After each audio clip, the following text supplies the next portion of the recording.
Okay. Well, I don't normally record hangouts. I just streamed Farzan and Layla, so that's that. But then Kaveh's Hangout exists. So of course I'm gonna record that. Maybe I don't know. Ah, Sky! Wait. Oh, by the way, this is so cute. Like, what the heck? I know it's too Kaveh.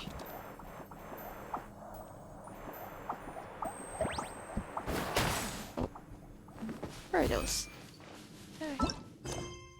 Oh, before that, I keep getting distracted, as usual. Oh.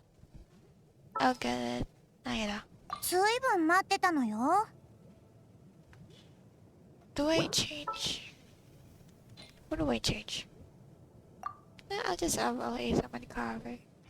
Of course, I that is somewhere. And real quick. Oh shit. Oh. Kaveh, it's Kaveh.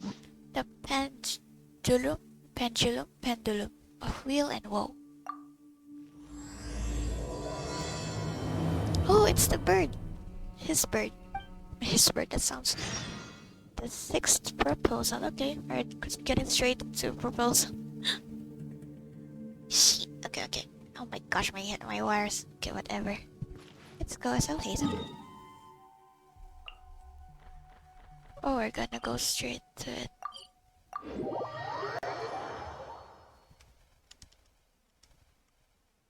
Okay, so I don't edit my videos, so it's like gonna get the whole thing.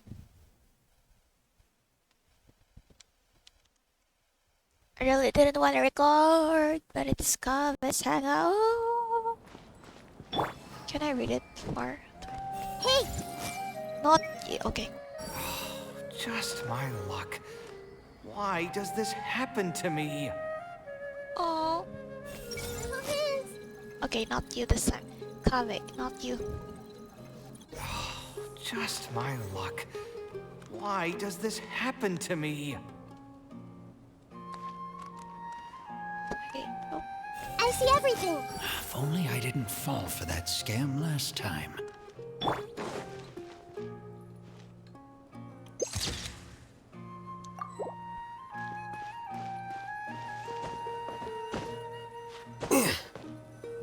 Oh, hey, I can.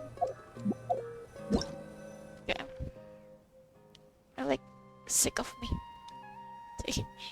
taking pictures too much.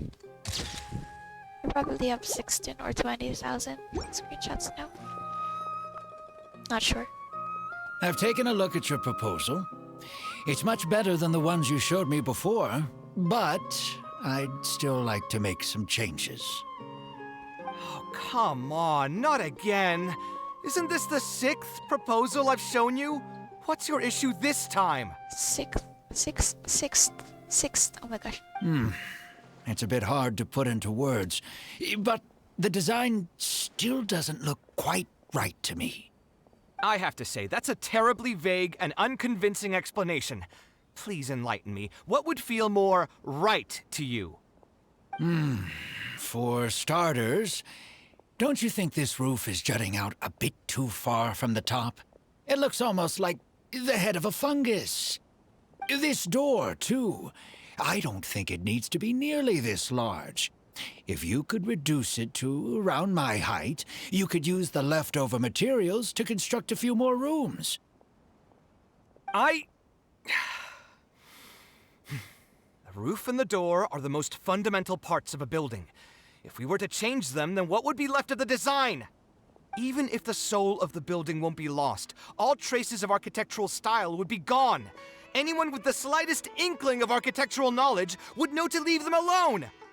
Oh, I understand the principles of what you are saying, of course, but the truth remains that I'm still a bit unhappy with the design as is.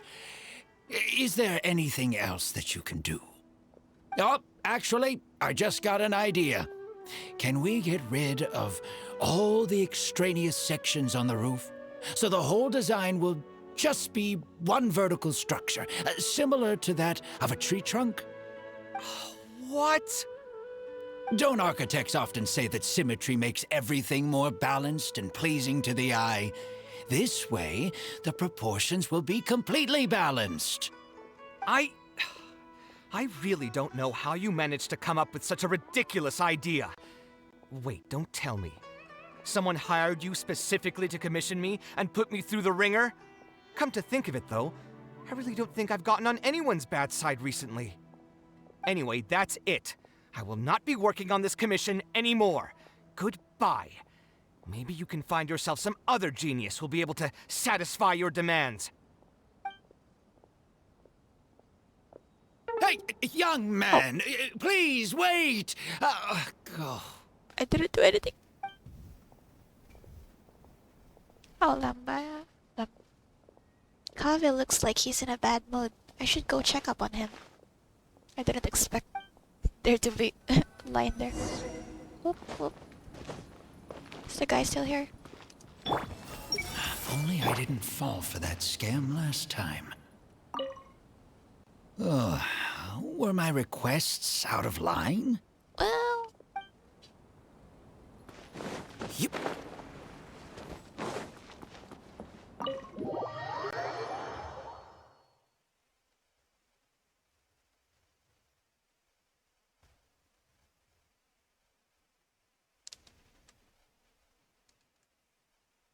oh, whoa, Kaveh. Everyone hold hands. Just my luck. Oh, Kaveh. Taking this commission was truly the worst decision ever. Are you alright? Probably not. Oh, hey, I wasn't expecting to run into you here. I did read his mind. Actually, while we're on that, what are you doing here at the tavern? Don't listen to anyone who says that drinking is an elegant pastime. It's no good for your health. I saw you arguing with someone just now. So you saw all that, did you? Ugh, I thought I was in the clear. I made sure to double check that nobody I knew was around. Okay, this face, this angle. Anyway, thanks for looking out for me. Honestly, it wasn't that big of a deal. I'm used to it by now. Stress is just an inescapable part of being a working adult. Boss, I'll have a glass of wine. Same as last time. Sis lambat. Do you want something too? I'll put it on my tab. I'll have a glass of juice. Wine in a glass of juice, coming right up. Not bad. Kaveh chugs down his entire glass of wine. Is he gonna get drunk? I know you're already keeping a secret from me, but if you could add this one to the list as well, I'd really appreciate it. Arguing with a client is not a good look for me. If word gets out, other potential clients might be afraid to work with me. That guy, though, what was he even going on about? All those ridiculous demands of his? He's just a blabbering fool trying to act like a know-it-all. Kaveh seems a lot more honest after he's had some wine. Another glass, please, boss. I'm not leaving today till someone has to carry me out. Oh, hey, though? You've got it, sir. I gotta say, though, it almost feels like you're saying that every other day now. Yeah, cause... Yeah, It really okay. is every other day that you'd run into a client who knows nothing about construction requirements or architectural style. If this was in the past, I'd never have gone through 6 whole drafts trying to accommodate the client's preferences. But perhaps getting used to this just means that I've grown numb to it. I've worked on so many projects since graduation, and none of them have been approved at the first pass. I would spend a lot of time altering my designs, and by the time the clients were finally satisfied, all my passion and enthusiasm would be gone. It feels like I'm straying further and further from my artistic vision with every change I have to make. I suppose, though, that just sticking to your guns and completely disregarding other people's feedback would also not be a good thing. All of this makes for a real paradox, one that particularly crops up in my work, too. In the end, what is the true meaning of art? Should I see it as a divine gift of inspiration from the gods, or an expression of the light of my own wisdom? Here's your drink. How are you already spouting nonsense after just one glass? Your tolerance is usually much better than that. Ayo. Boss, what do you think is the meaning of art? His words are. The meaning of art? Really, someone my asked friend, me that. who in Sumeru Oh. understands art better than you? Is it called director of Subera Theater? Not director, just whatever. Anyway, I don't know about art, but I do know that I'm interested in business, and some patrons are waiting to be served. So, you'll have to excuse me for now. Just holler if you need anything. What do you think, traveler? He's drunk. What the heck? This is only your second glass, if I remember correctly. Oh, well.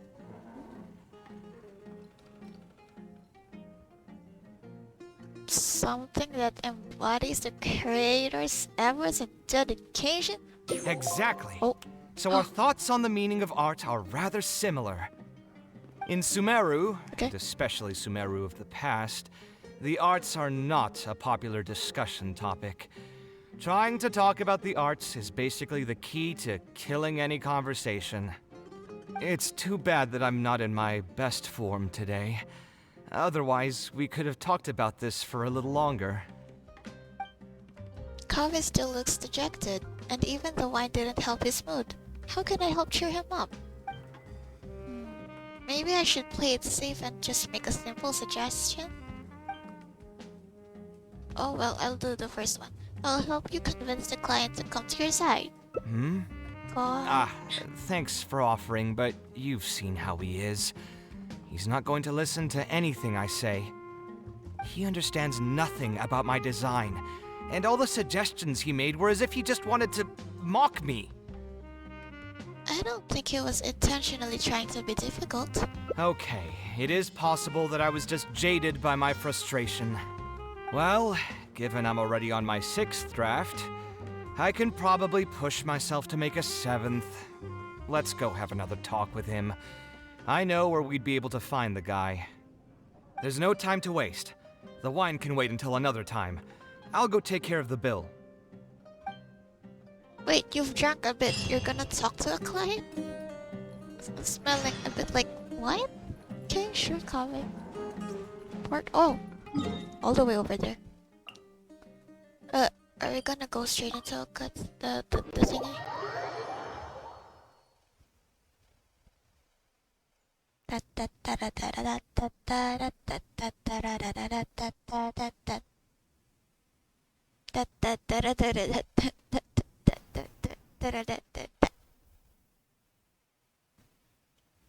I'm so glad I have Kaveh's Hangout now. It's Kaveh. Oh shit. Oh, he's walking. Can I read his mind? I see everything. I still need some more Mora. Okay. I kind of want to follow him all the way, but he'll probably stop me. Okay, whatever.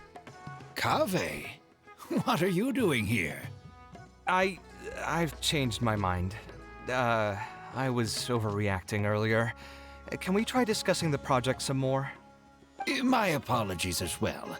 Now that I think about it, some of my requests were indeed a bit unreasonable. If I choose you to create the design for my project, I should have a bit more faith in your vision. Oh, I know his vision, alright. Thank you for understanding. Mutual trust is the basis for good communication. Now that we've got that out of the way, I think we can have a more productive conversation. To be perfectly honest, your commission request has been the most peculiar one I've ever received. Even now, I still know nothing about the building's intended purpose. All I know is that you want to build something in the desert for public use. I am aware that overly specific requests will restrain the architect's artistic freedom. However, knowing nothing about the intended purpose of the building also means I have no idea if I'm on the right track. I've produced several draft proposals for you to choose from, and you've rejected every single one.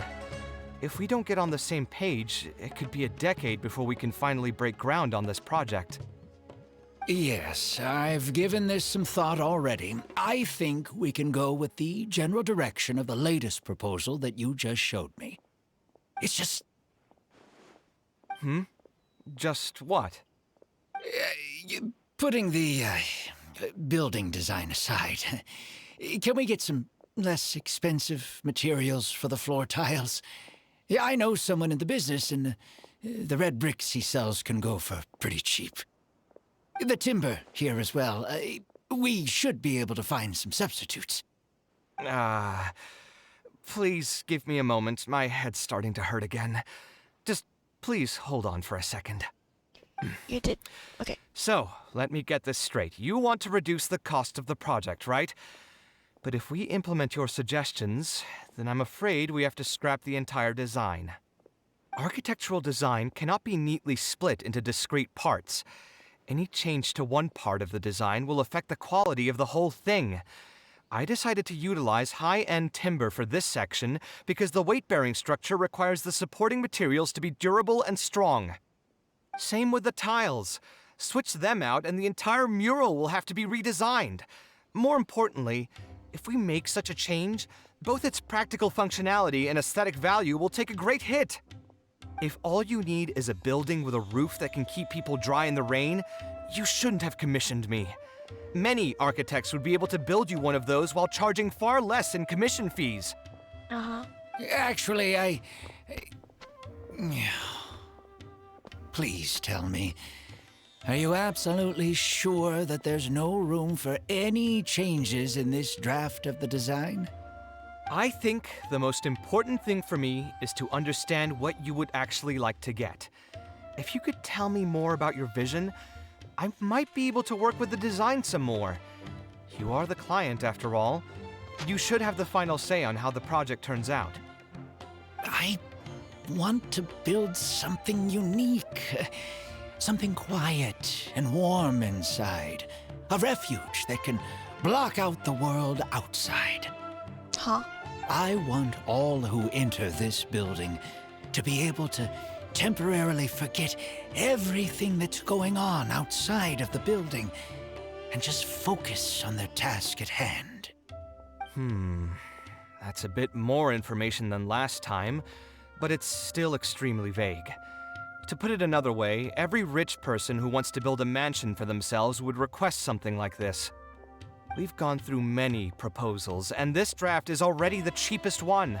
Cutting costs by substituting building materials will not only detract from the overall effect of the building, it also won't save you much more in the grand scheme of things. Thank you for giving it so much thought. Please give me some more time to mull over the budget. I'll get back to you once I've figured out a solution. I still have a few business meetings that I must attend, so I'm afraid I'll have to leave for now. You can just leave the proposal as is. I'll get in touch once I've given it some more thought.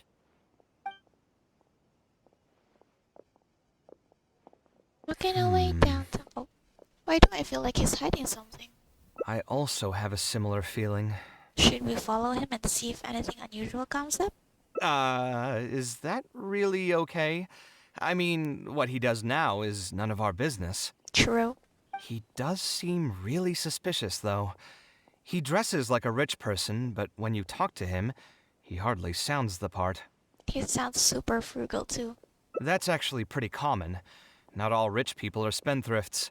Many are just, as if not more, stingy than him. The more mora some people have, the more they love interfering with people's lives. Like constantly reminding you to pay back your debts, or hinting every other day that it's time for you to pay rent. Oh. I know that's someone. Actually, now that I think about it, I'm not even sure this person really wants to work on this project with me. Putting his vague requests aside, he's still finding excuses to procrastinate even when we've decided on a plan. Who knows how long construction will take if he keeps delaying things like this? We should find him again and get some clearer answers. The sooner we can break ground on this, the better.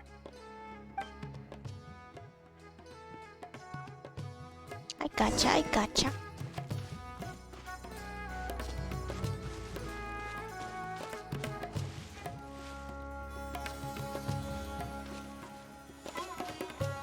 Huh? Where did he go? I could have sworn he went this way. Or like, Let's keep looking.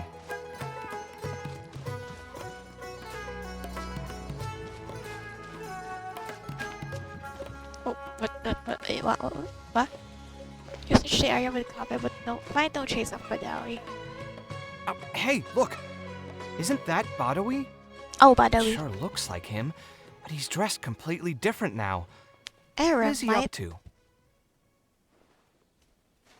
Didn't I tell you before? I'm not looking for more workers. Oh, wait, I kinda Plus, see. aren't you a bit old for physical labor? If something happens to you, I won't be able to pay for it. Oh, you won't have to worry about that. I grew up as an Eremite mercenary and worked in the desert my entire life. My body's still in great shape. I can see. I don't have many talents, but I still have my muscle. If you need someone to unload goods or drive away sumpter beasts, I'm your man. You used to be an Eremite mercenary? I know there are a lot of bad apples in our ranks, but most are just trying to make a living. We're not that greedy by nature, and we'll do our best when given a job. Let me think. I'm sorry, but I still can't take you in. I don't have any open positions right now, and don't have the Mora for anything more. How about this? Why don't you try your luck somewhere else? Okay. He used to be a member of the Eremites? Huh. From the way he was dressed, I would have thought he was a merchant from the rainforest. Let's ask him about it. Oh no, wait, Kaveh is too nice, please.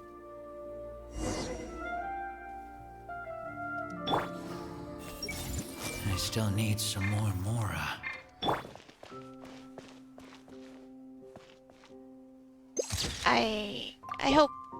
I hope it won't happen. Maybe, I don't know, I'm not sure. We meet again. What? Why did you say it like that? Huh? Why are you guys here? Oh, my goodness, wait. That's what we wanted to ask you. Who are you? Why did you dress up like a merchant to talk to me about our project? There's no need for us to continue this project if you still want to keep hiding things from us. I don't work with individuals I can't trust. Believe me, I didn't have any bad intentions. It's just... I didn't think you did. All right, there's no point hiding anything anymore. The building I'm trying to commission you for is not really a personal residence for me, but rather a library for children living in the desert. Like, A library? oh no, oh wait, Funded Kaveh. entirely by yourself. Shouldn't this be the responsibility of the academia? True, like Sataria. I've heard that the academia will be looking to prioritize the desert with the allocation of educational resources and materials. It sent over a large shipment of regular goods just last month. Yeah. You're right, and I was aware of these happenings as well. I just figured what I want to do is a separate effort from what's already being done by the academia. Oh. The desert is too vast. Even if the academia spends a lot of effort trying to disseminate knowledge in those parts, it might still take decades, if not centuries, to reduce the educational gap that already exists between the two regions. And what's more, I don't know if the academia would ever reverse its stance in the future. All I know is that as a desert dweller, we should not wait passively for good things to happen to us. If we only did that, we'd never be able to stand up and hold our heads high. I don't have much longer left on this world, so I just want to use whatever time I have to contribute something to my homeland. Why didn't you just tell us that from the start? Well, I can guess why, but you know. I didn't want you to know that I came from the desert. I've lived in the desert my entire life, and there wasn't anyone here that I could trust. Yeah. I figured I needed as much safety as I could get. Yep. To the point that you even disguised your identity? That's certainly taking playing it safe to the next level. Hold on. Don't tell me you've also been scammed before. Also, Kaveh, I swear. When I first came to Sumeru City, Oh no. I brought a lot of Mora, hoping to find an architect that I could work with. Oh no. Someone agreed to take on the project, and even took a sum of Mora from me, but then disappeared without a trace. Why is this making me cry? After that, I heard that there are a lot of untrustworthy people in this business. Some would run as soon as they've been paid, while others would deliberately use expensive materials and take a cut of the construction funding. Aw. I spent a while collecting information in the city, Aw. and eventually learned that you're the most famous architect in all of Sumeru. I figured that you wouldn't need to make Mora by scamming people, so I decided to reach out to you. Yeah, because he's the one who gets scammed, damn it. But also like that, my heart, oh no. By the way, how did you know I was scammed? I don't think I've ever mentioned that to anybody. Oh, well, Just a hunch. A while ago, I accepted an offer to work on a project in the desert, and was Dear. also scammed out of a large sum of Mora. Kaveh. I ran into someone who was living in a pretty run-down house. I noticed a load-bearing wall on the verge of collapse, and suggested that I build a new house for him.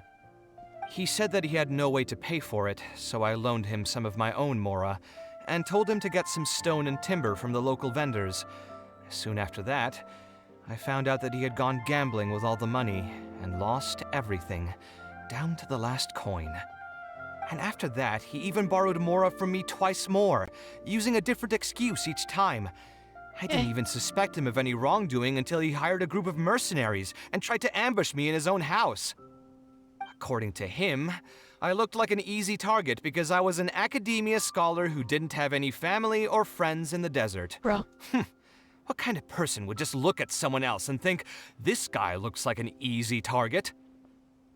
Oh, well. Those kinds of things do happen every once in a while, yes.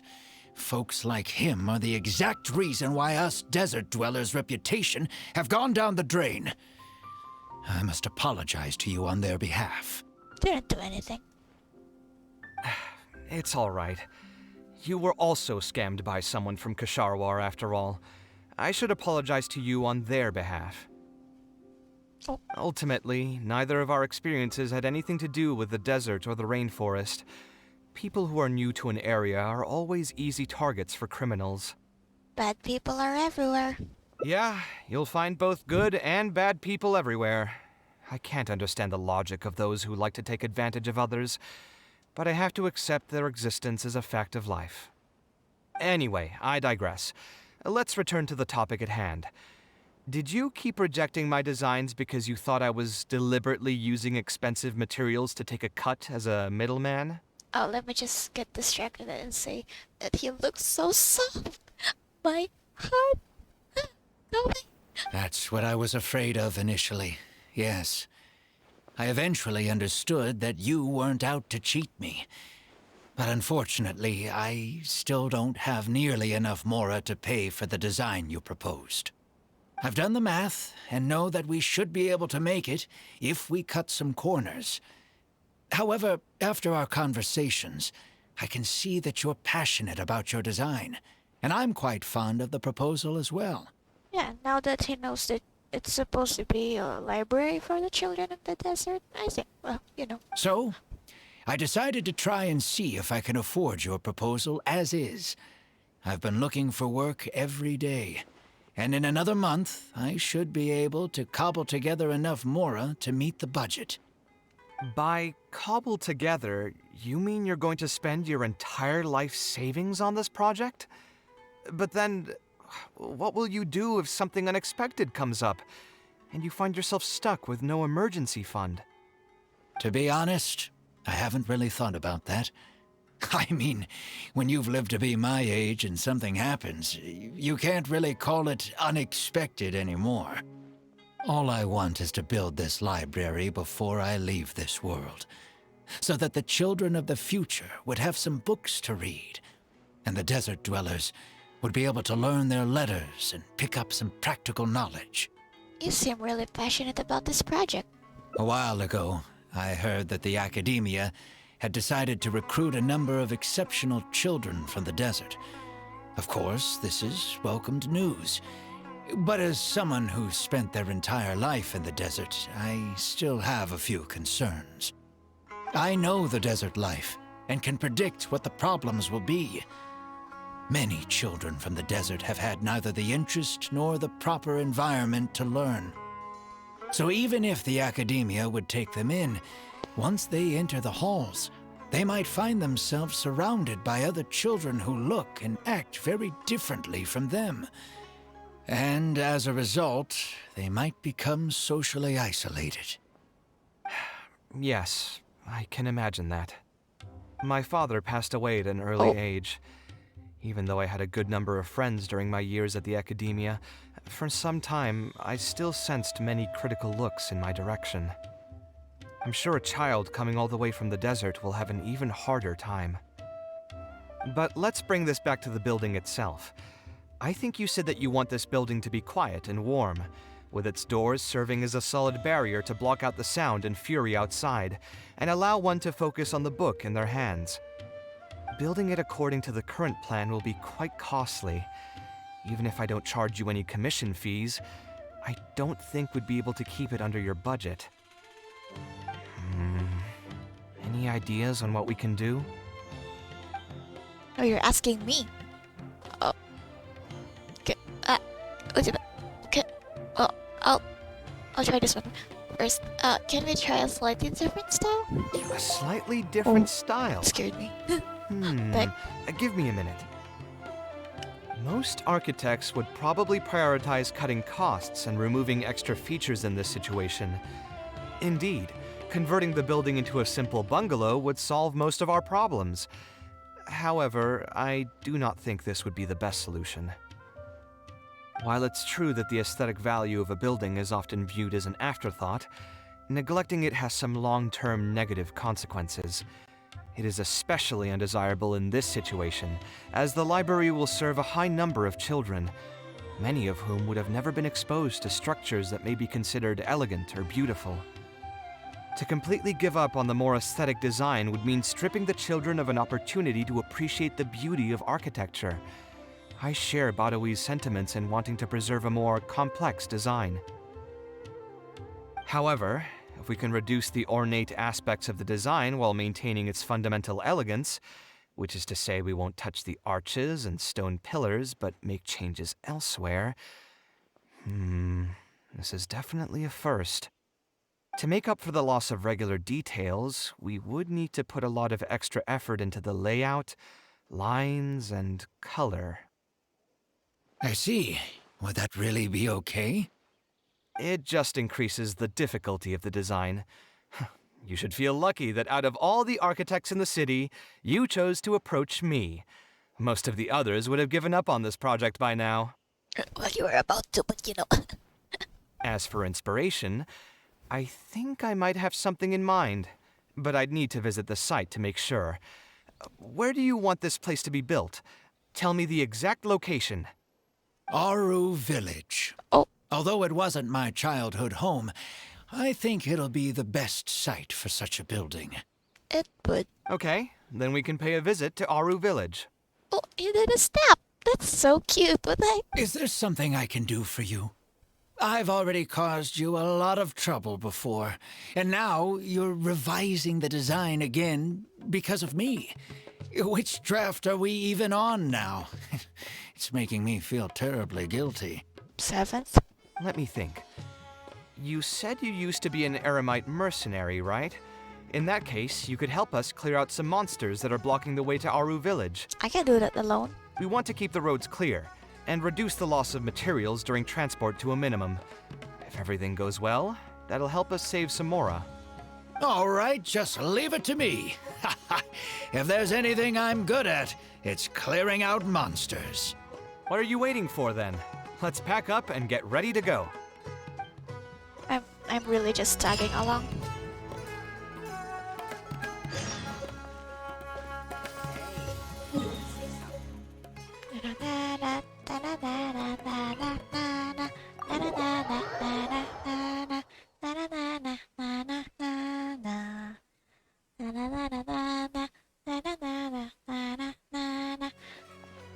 Oh, the music.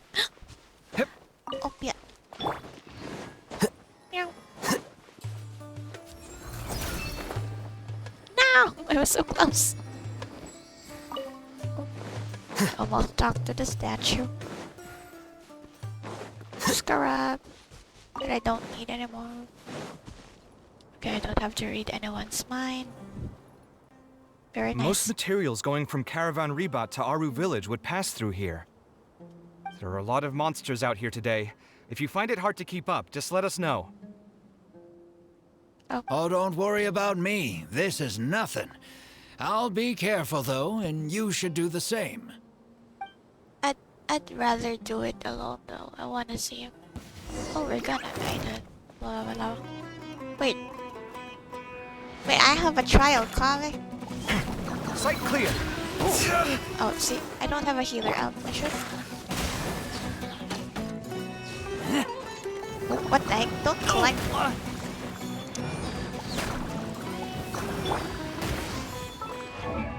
Didn't mean to. Oh, I did.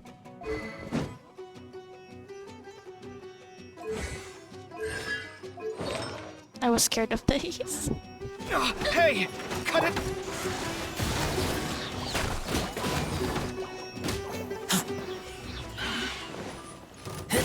Wait, I have 9 of them. Ah, I'm feels too happy. Razor in my force.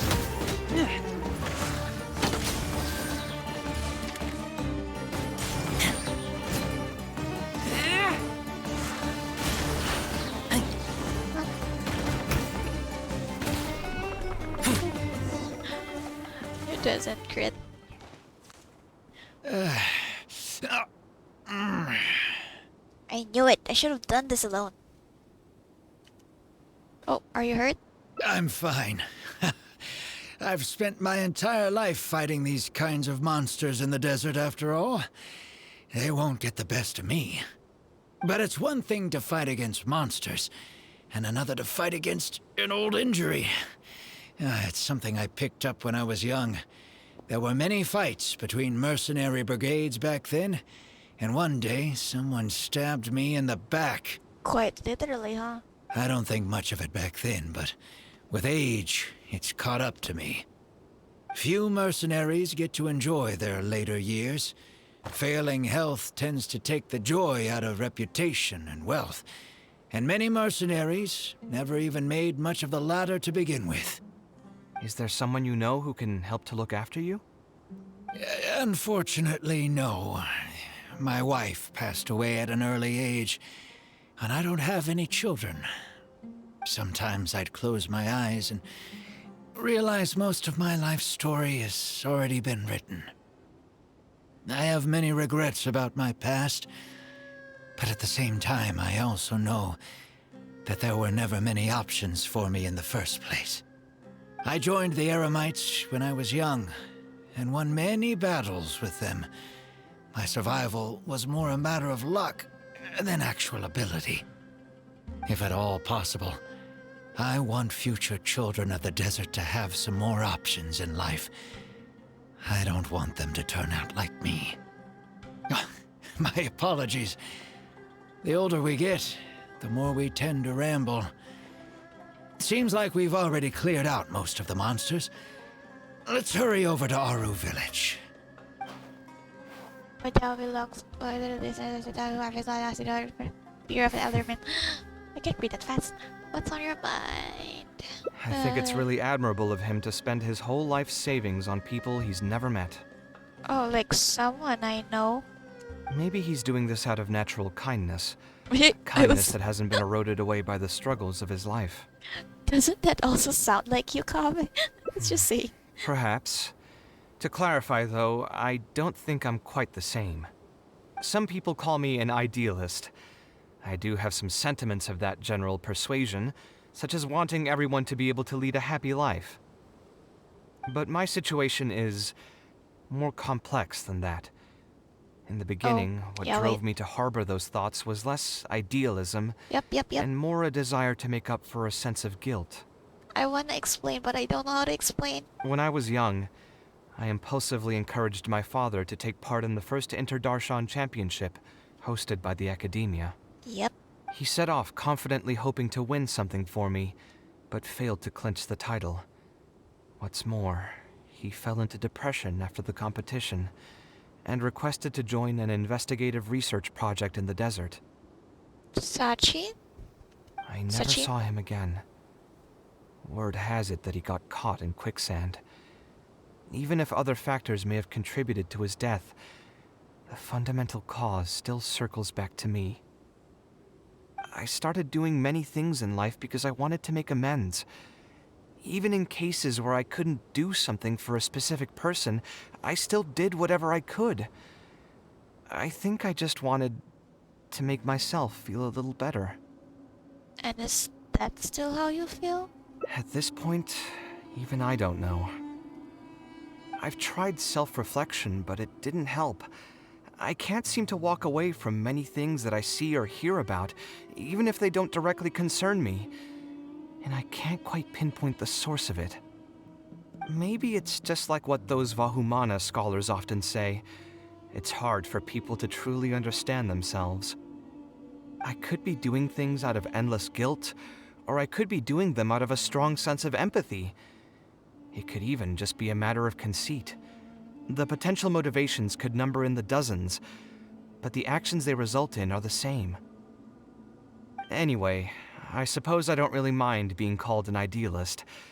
They also used that term to describe my father. It seemed to carry fewer connotations back when he was around. I've known Al-Haytham for many years now, and discussed my ideology with him for nearly as long. Maybe argued is a better word for it. I didn't expect Al-Haytham's name to come out of nowhere, although I should have expected it because it's Kaveh, but still. He told me a long time ago that no matter how strong of a swimmer you may be, you'll still get dragged under by the others who are drowning once you run out of stamina. He believes this is the fate that awaits all idealists. I still believe I should live by my ideals, and I've given him countless reasons why I think it's a good idea to do so.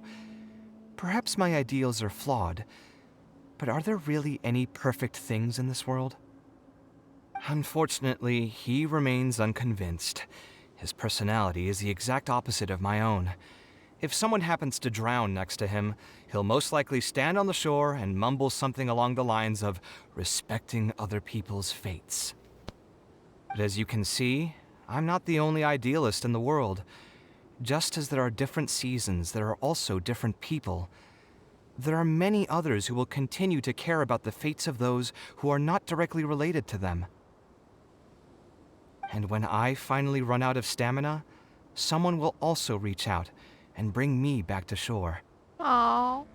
Someone will help I will. me, right? Yes, I've already been helped like that before. Al-Haytham? Should I have a life preserver at there? Oh, please. just- It's not like we're actually talking about swimming. Also, just so you know, I actually took a swimming elective back in the day. Oh, okay. Don't underestimate my skills. I'm glad. Okay. Either way, Gotta I'm cry about feeling that. much better than when you first found me at the tavern. I can feel inspiration already welling up inside of me. Maybe this will be just the opportunity I needed to create a whole new style. All right, let's head to Aru Village. Let's go. I know I should have expected it, but I'm still like... he mentioned Al-Haytham already. Oh, what the heck? What? Oh, here. Oh my gosh. What the heck happened to me there? Got lost. Gotcha.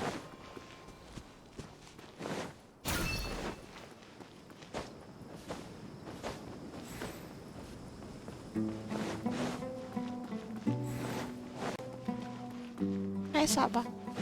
Saba?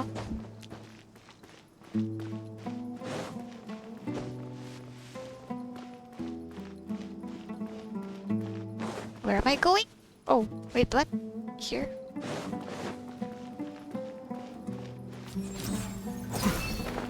That was high.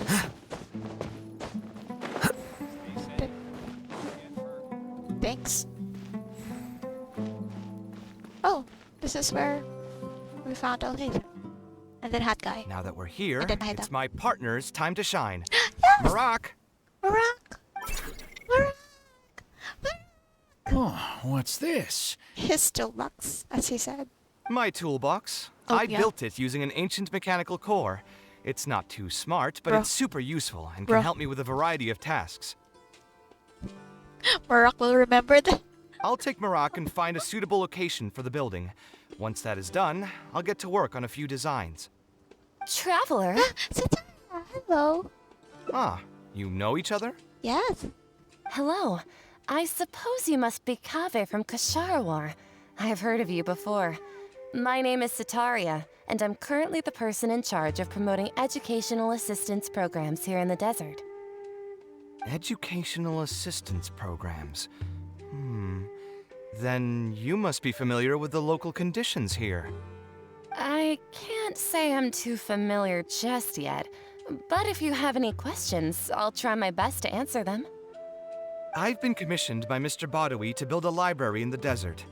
We've settled on the general design direction, but we are trying to finalize some details based on the conditions around the intended location. A library? Do you intend to open it to the public for free? That's right. I want to make sure the children will have books to read. That's fantastic! I'm sure the children will be thrilled. Right now, we don't have access to many paper books or a quiet place to read. Truth be told, this very thing has been keeping me up at night. Let me get straight to my questions then. Can you estimate the number of children around here who'd be interested in reading? Besides the usual noise of village pedestrians, are there any other sources of noise in the village? Oh, and have any landslides occurred here recently? And also, where are the spots around the village that have been most affected by wind and erosion? Bruh, why? I don't know how to explain. I just feel so soft for Kaveh. Like, I love him so much. He's so precious. I want to protect him. Like, what the heck? I don't know. Whatever. It's Kaveh. Sataria considers Kaveh's questions and offers her answers to you. What? He's thinking. He's thinking. The baby is thinking. All right, that should be everything. I love his snap motion. Badawi, let's shit, go over okay. the budget again. We'll keep the building structure the same, but make the place a little bigger, so it'll be able to hold more people and get better natural light. The parts of the project that cost the most will be the insulation and ventilation materials. I'm sure you understand, no one likes to read in a place that's hot and stuffy. I want to make significant changes to the arrangement of the bookshelves, tables, and chairs. I'll go over the specifics of that shortly. I have two plans in mind. Both are pretty minimalist in style, but will provide a very different ambiance from the world outside. Our final cost should be around 70% of the last figure I quoted. The whole thing should take around half a year to complete. Marak has produced a sketch for all of you to see. If everyone's okay with it, then we'll proceed with that as the formal plan. You've got a new design plan already? The inspiration just came to me naturally. All I did was put thoughts to paper. I must give you credit, though. If it weren't for your advice and suggestions, I probably wouldn't have landed on this new style so quickly. According to the traditions of my profession, I should probably name this style after you. Let's call it the Traveler style. Yeah. Traveler style. I see. I got you. Uh-huh. In the meantime, let's look forward to the day when this building is completed and can finally open its doors. Nope. Yeah. Yeah. Oh, yeah. Oh! Blueprint for the future. Present suffering is nothing compared to granting hope for the future to others. Who is this guy? Who is this guy? Marak. Whoa! I can see! Okay, I'm sorry. Am I too close to them? My eyes are turning red. I'll hit them. Shut up. Sorry. The building. Whatever. Yeah, whatever. Oh no, wait. Wrong thing.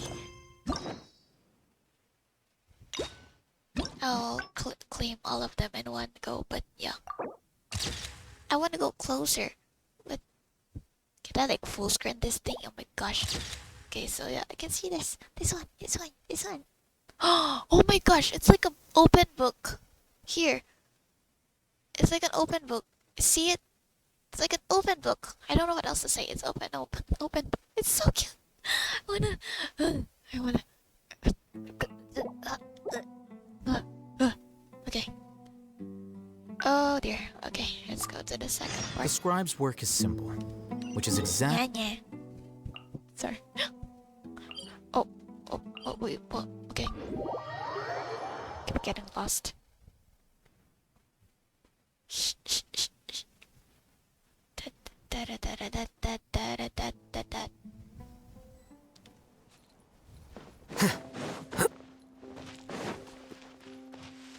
Let's run. Here, runner. He's running. Running.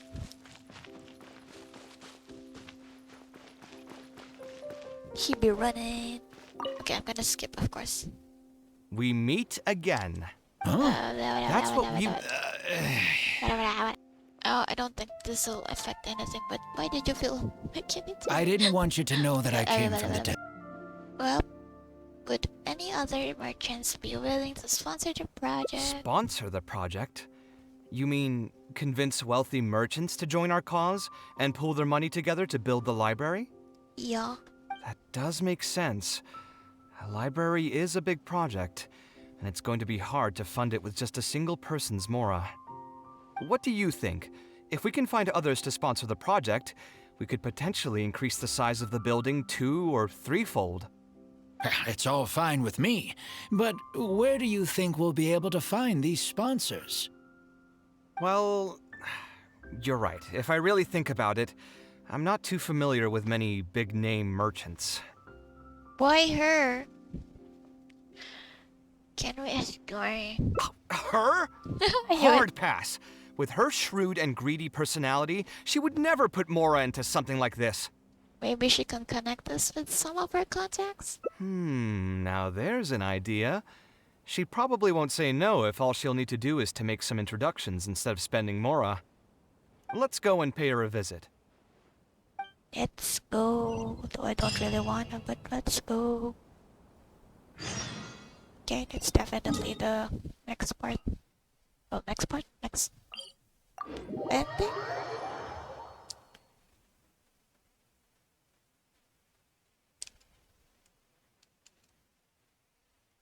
All their talk got to an hour, almost an hour. Well, not exactly. Close to an hour. Da, da, da, da. Oh, yeah. S.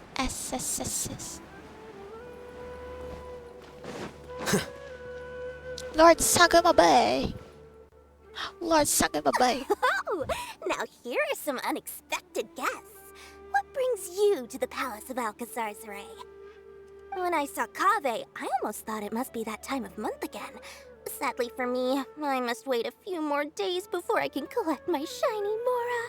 Oh, please. Hey, can't you think of something else for a change? You are literally living in an objet d'art, and yet your mind is still fixated on nothing but Mora? Oh. What is the point of wealth, anyway? Is your happiness entirely dependent on your hoard of cold, emotionless Mora? That's exactly right. Mora is extremely valuable, you see. If you don't keep your mind on it, your Mora may just find its way to somebody else's pockets. If you ask me, this place is still way too empty. Just give me some time and I'll fill it to the brim with lots and lots of Mora. You're hopeless. Let's get back to why we're here. Oh, so you have an actual reason to visit me? All right, let's hear it. It's not like I want to stay here any longer. We would like to ask you for your help in introducing us as some merchants. Hey, I didn't Merchants? Why? Is there some kind of business opportunity? There is, but we won't ask, like, you for it. Exactly what. Project Dari. Oh, I see. So you're just looking for someone to help you fit the bill. Ugh, I knew you wouldn't be interested in something like this. Still, you wouldn't refuse just making some introductions for us, would you?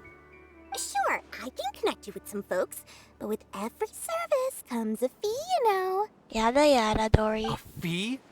You mean just for introductions? Of course. course. Making introductions means using my connections and putting my reputation on the line. Why wouldn't I charge a fee for something so important? And since we've known each other for so long, though, I'll give you a huge returning customer discount. How about 500,000 Mora? Yeah, no. 500,000? I guess that's okay. But why are you charging a fee before we've even secured any funding? That just doesn't seem right.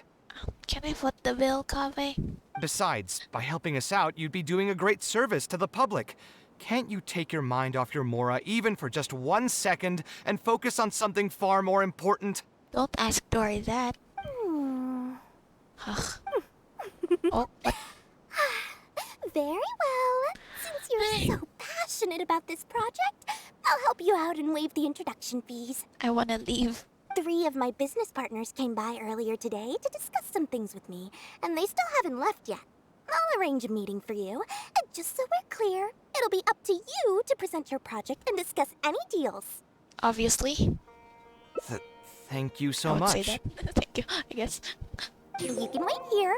I'll bring them over to you. Sure. Oh, Hey! They are Dory's associates. So, I guess it's oh my gosh. I should have paid more attention during the negotiations just now. I could have made so much more. What do these people want? Yeah. I'm so annoyed. For no reason. Dory Oh, gave us a Dory. brief introduction about the two of you. You are Kaveh, the renowned architect, and you are the traveler. Practically all of Teyvat has heard of you by now. Cool. To be frank, I don't feel like there's an obvious business opportunity here, but since Dory took the time to introduce you, we can spend some time to have a conversation. So, let's hear your idea. All right, here's the situation. I've been commissioned to build a library in the desert, with the intended goal of allowing the desert dwellers to have more access to reading materials. so it's a public welfare project. Correct. Yikes. Then the commission fees will likely be very low. You should be careful. I'm not too concerned about how much I'll get for the commission fees, actually. I'm fine with doing it for free. I just Oh. want to get this project rolling as soon as possible. We're just a little short on funding. So what? You can't possibly expect that we just cover the shortfall for you. Besides, what does a library in the desert have to do with us? If you want to build it yourself with your own Mora. Seems simple enough to me. Hey, there's no need to be so harsh. They are Dory's associates after all. Here, can you tell us a bit more about what we can gain from sponsoring this project? I don't wanna talk. What the heck? I don't wanna say any of these. Okay, I won't say them. I'll just choose them. Like, ugh. So we'd mostly be doing it for reputation and exposure? There is some value to that. It could make doing business in the desert a bit easier. Well, just speaking for myself, I've got nothing in the desert. I also have a concern. It feels like there's not much to profit from in the short term. But in the long term, the reputation gain also doesn't sound like it'd offset the cost of the sponsorship. Then how about this? What if, instead of building a single library, we commit to an entire complex of buildings dedicated to culture and education? That's a lot of Mora, but... Wouldn't that just Yep. cost more? This was... Yes, but in that case... Mr. Kaveh, please tell us what you have in mind. I'll just give an example. If we were to build a library and a school near Aru village, then the desert dwellers would gradually begin to migrate towards the area. A whole suite of buildings will be able to host more traffic, and thus drive the economic development of the entire area. In turn, that would lead to direct business opportunities. I've been to the desert several times. Although there are still many lingering tensions between the two regions, the amount of interaction has been steadily increasing, and in the long term, the desert will only become more and more important to Sumeru. You do have a point. Education in the desert is indeed an industry that has not been tapped into. If we can be the first to place stakes in the area. And you just believe anything he tells you? Even the greenest amateurs know that urban planning will affect population flow. If you don't believe me, you can ask anyone on the street to confirm it to you. You... You don't seem to think about your questions very thoroughly before speaking. Hey, why are you starting to sound like I'll Oh. hate them?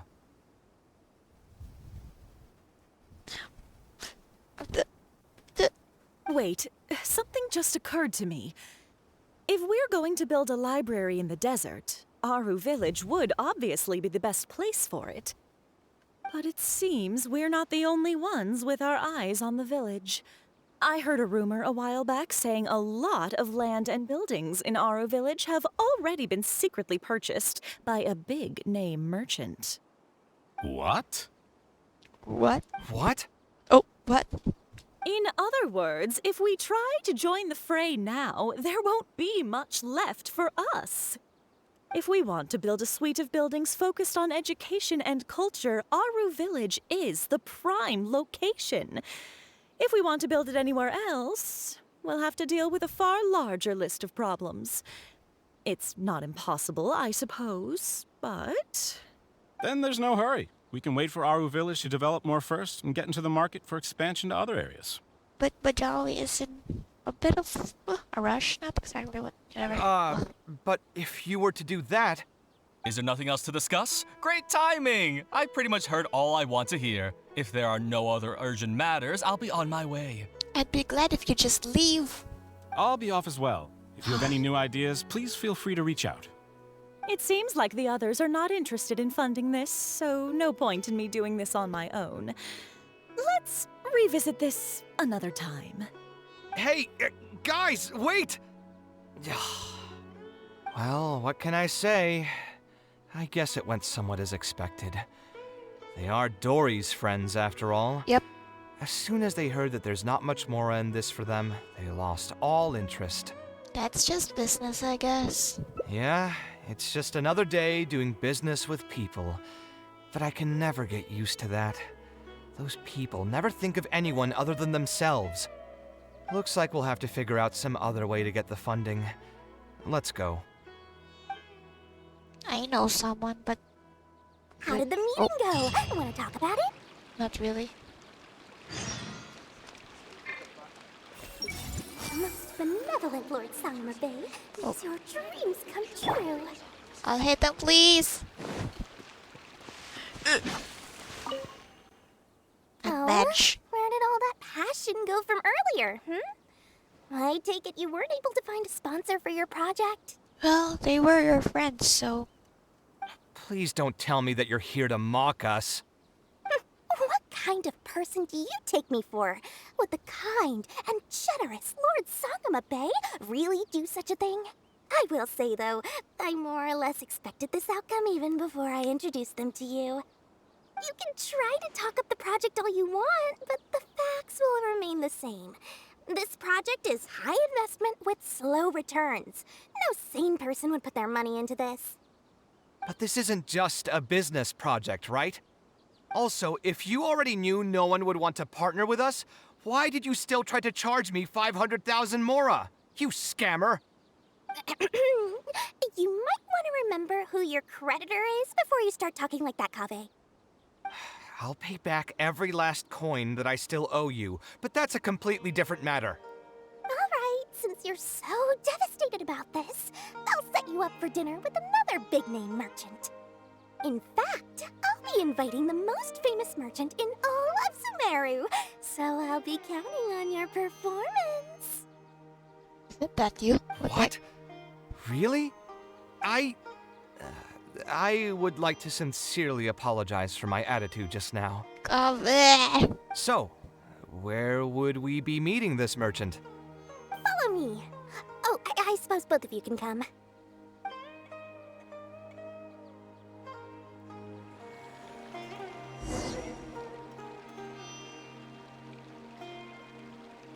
Oh. Oh, okay, hand on hips. Hand on hip. Come on, Kaveh. Whoa, this is the first time that we're following someone and someone else also following us along, I guess. Whoa, isn't this the first time? Am I tripping?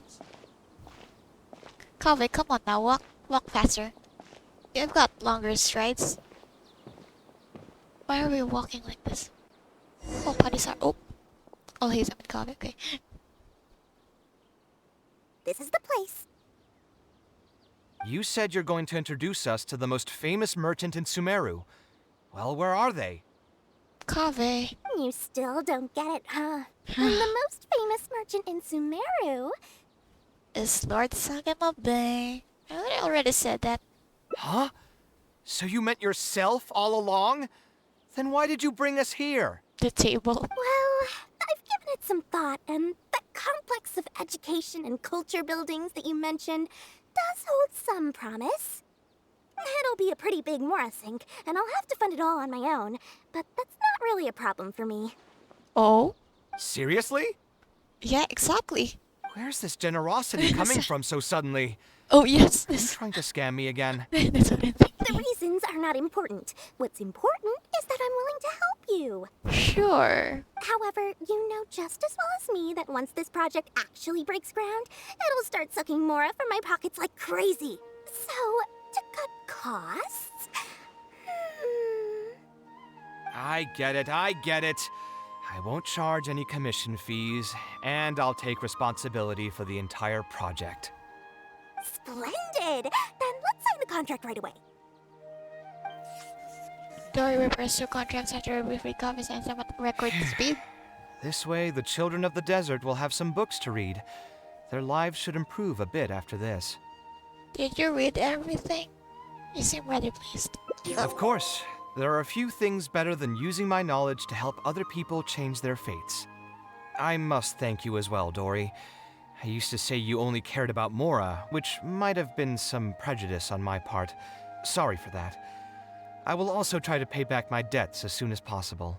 While we're here, I'm a bit like 50-50 on Dory because of Kaveh. But then again, I haven't read her whole story. Although I've heard about why she's so obsessed with Mora, so then I can't exactly like hate her. I just like that, you know. Now, let's have a quick discussion. Where would you want the library to be built? That will be the most important building. There's no rush. I'll provide you with a copy of the deed when we get back. You can just use the address on the document to find the lot. Huh? The deed? You don't mean... So hold on a sec. The person who has been buying up everything around Aru Village was you all along? Oh my, did I not tell you about that? Yep, yours truly has been buying up all the land. I must thank you for bringing your ideas to me. Before our conversation, I had no idea what to build on all those lots. So, from my perspective, this has been a great turn of events. I didn't put much in and easily got a lot in return. But what about my commission fees? You agreed to the contract, Kaveh? Huh? Didn't you waive those yourself? I was just gonna say that to cut costs. We mustn't procrastinate and should start construction as soon as possible. But before I could finish my sentence, you volunteered to waive your commission fees and even promised to take responsibility for the whole project from start to finish. I am so touched, really. It's obvious that you used every trick in the book to deceive me. You deliberately paused for a long time while talking about the project and kept glancing at me with that menacing look in your eyes. Huh? You really think so? Well, the contract's already been signed, so there's no point in dwelling on the details. You know what? I'll pay for tonight's dinner. Oh wait, I wanted to stay a few more seconds with this motion, movement, I was just talking about how I felt about Dory, and then now this happens. Business. It's business. It's all business. Scamming.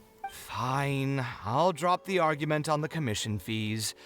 But since you said you're paying for dinner, Then the dinner is just a glass of water. I'm going to order the best dishes and booze this place has to offer, and lots of it. Tonight, we're feasting until I've recouped my full commission fees. Oh, yeah, yo. Wait a minute, I have to recoup my fees. I don't know what's happening.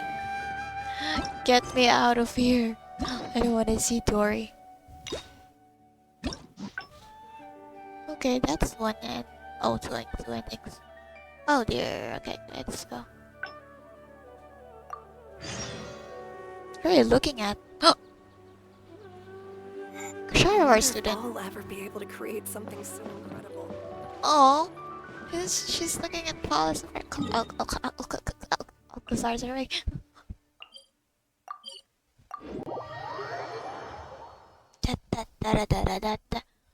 I'm gonna jump to the part where I get the choice.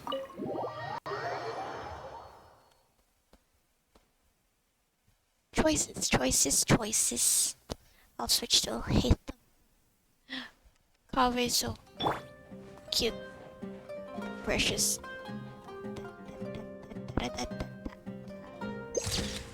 Cute. Oh, why is this that music? Picture change, but I don't think this is. Yes, art shouldn't be self-indulgent entertainment saved for the elite. Let's say that I built a house for someone. If they don't like how it looks, then no matter how brilliant it may appear to me, they won't be happy with it. The problem is that it can be very difficult to get validated by others. I could compromise my personal standards to accommodate my clients, but often that just means creating a final product that I would struggle to look at. I see. I see. Okay. I guess this is it. Let's do something else and clear your mind. Sounds great to me. I don't even want to think about this project anymore. But what should we do? It's probably not a good idea to just drink until I pass out here. Oh, why did you decide to become an architect? Huh? Where did that come from? I don't know. I mean, it's not like it's some kind of secret. You probably already know some bits and pieces of my past. That I do? My mother is also an architect. I've always adored her drawings, and when I was young, I used to sit next to her and watch her bring all kinds of buildings to life on paper. You could say my interest in architecture just naturally grew with time. Would she be able to understand how you're feeling right now? Perhaps. In fact, I have also seen my mother argue with her clients, but she would always quickly find the motivation to return to her work. Unfortunately, I've barely had any contact with her since she remarried and moved abroad. Even if I wanted to ask her about her ability to stay positive after an argument, it would seem rude to barge into her life again over something as trivial as that. I did remember something else, though. When my mother left, she only carried some small personal luggage with her. She left most of the belongings in the house to me. Which house? At the time, she even told me that it would be great if I could learn a few lessons from her life experiences, so my life and career could go a little more smoothly. I hadn't quite come to grips with my emotions, and didn't really have it in me to go through any sentimental items, so I just packed anything with memories away in a box and haven't reopened it since. It's been a really long time. Now that so many years have passed, maybe I have finally developed the maturity I need to face those memories without losing my mind. Yeah, I should dig it out and take a look. Do you think I could come with you? Huh? Sorry, I've had too much to drink and wasn't thinking clearly. You're right. I should do these kinds of things with the support of a friend. I've only had 2 glasses. Speaking of that, I can call you a friend now, right? Of course. Either way, thanks for reminding me that I can invite you to come along. Had I just gone back by myself, it would have looked like I'm deliberately trying to keep things from you. Ugh, thinking too hard about the words is giving me a headache, so I'll just give it to you straight. Thanks to your advice, I have decided to put my current projects on pause for now, and spend some time trying to rekindle the passion for my craft. If you want to stick around and see how this will turn out, you'll be sure to encounter some bits and pieces of my past. Do you think you'd find that too boring? Not at all. All right, then let's head back together. I mean, you already know where I live. It's my 3rd time. Who knew that the day would come when I too would have some friends over? Let me see. I should have tidied up the place before I left the house this morning. Hatham shouldn't be home now either. He's usually in the records room at this time of the day. Anyway, there's no more time for drinks. I'll go take care of the bill.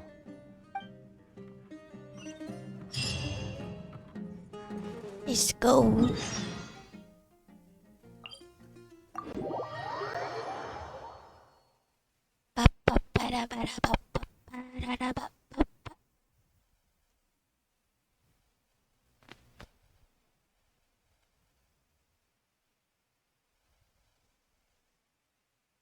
Who's taking so long? Huh?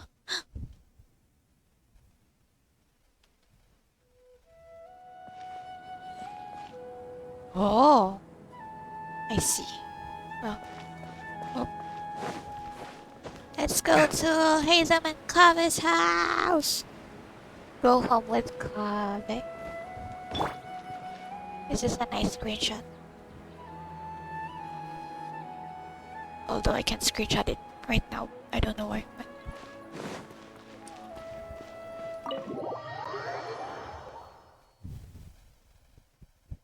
Oh honey, I'm home. Hatham isn't in, so feel free to sit wherever. I'll bring out the box. They play these, right? Both of them. Kaveh brings out the box and dusts it off. What's wrong? Oh, nothing. I just didn't realize how much time had passed. The box is pretty dusty, which means it's already been a while since I've moved into this place, and many years since my mother moved to Fontaine. I'm happy for her. I hope she'll be able to find happiness there. She raised me all by herself after my father passed away. It definitely wasn't easy for her. Anyway, enough about that. Let's see what I packed into this box. What are all these things? Oh, wait, no, that's Sport Ormos? Was it his mother that made that building? I'm pretty sure it's Sport Ormos. If I'm right. If I'm wrong, I don't know. Is that a drawing? Oh, I remember Oh, now. it's you. Okay. This is a drawing I made in Port Ormos. Oh, you just drew it. Okay. Why did I think it was a blueprint? It's just a drawing. Obviously, I wouldn't call it anything special now, but I was less than 5 Whoa. years old when I made this drawing. Bro. That's more than 20 years ago. Oh. You could say it's pretty good for a child of that age. Wait. Oh, wait, less than 5 years. Confirms his early 20s. Wait. My math is not mathing. Wait, less than 5 years old, so like more than 20 years ago. This is like less. Why am I lingering? Okay. More than 20 years ago. Yeah, early 20s. And if it's like 2 years, they're like both. I love this. Like that's almost like a close confirmation on what his age is. Both him and Alatham. Now that I've said that out loud, I suppose I do have some level of artistic talent, right? Why do you say that? Criticism and self-doubt have always been a part of the artistic process. Without criticism, there can be no improvement. It's normal for me to question my abilities from time to time. I admit that I may have spent a little too long questioning myself this time around, but as you know, the heart tends to dwell on whatever it pleases. Anyway, never mind. The more I talk about it, the less confident I feel. Let's see what else we have in the box. Ah, my building blocks! It's been years since I've last seen these. When I was a kid, I used to stack them super high, and could even stabilize the tower to keep it from tumbling over. Oh, and this blueprint. I made it by copying my mother's sketch, and the aspect ratio was horrendous. It's still technically the first blueprint I made myself, though. Very cool. I was super proud of myself when I finished it, and put it in the same pile as my mother's sketches, hoping she'd notice and compliment me for my good work. Unfortunately, my mother didn't realize that I had put it there. When she had a meeting with a client the next day, she handed my blueprint to him by mistake. The client was completely confused by this new blueprint, but apparently he felt too tongue-tied to question such a famous architect. It was only a few days later that he finally gathered up the courage to pay my mother a visit. He asked, "The door in this blueprint is even taller than the roof. Is this supposed to be part of the design?" And what happened after that? My mother took me with her to personally apologize to the client several times. She didn't scold me about it in private, though. Instead, she went over all the steps required to draw a good blueprint, and was very patient throughout the whole process. I still remember it like it was yesterday. That's sweet. Let's see, is there anything else left in this box? Huh. What was this again? Not that I can check it myself.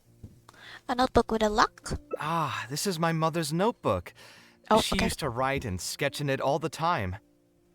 When I was a child, I used to be super fascinated by this notebook, and always pestered my mother to let me read it.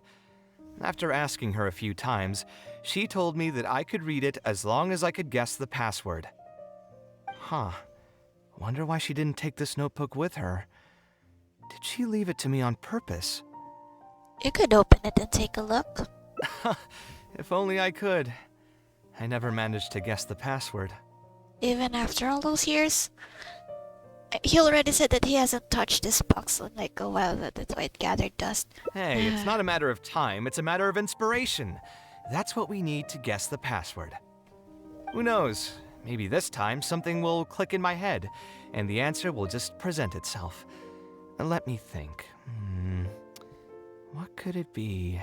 They're giving me these two choices, but I don't even know if the password is like a letter thingy or a number thingy. You know? Your name?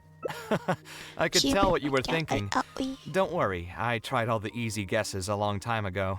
no Nawa. I've tried my name, my father's name, my mother's name, my grandparents' names on both sides, and all of our birthdays. I've tried every name and number remotely related to my family.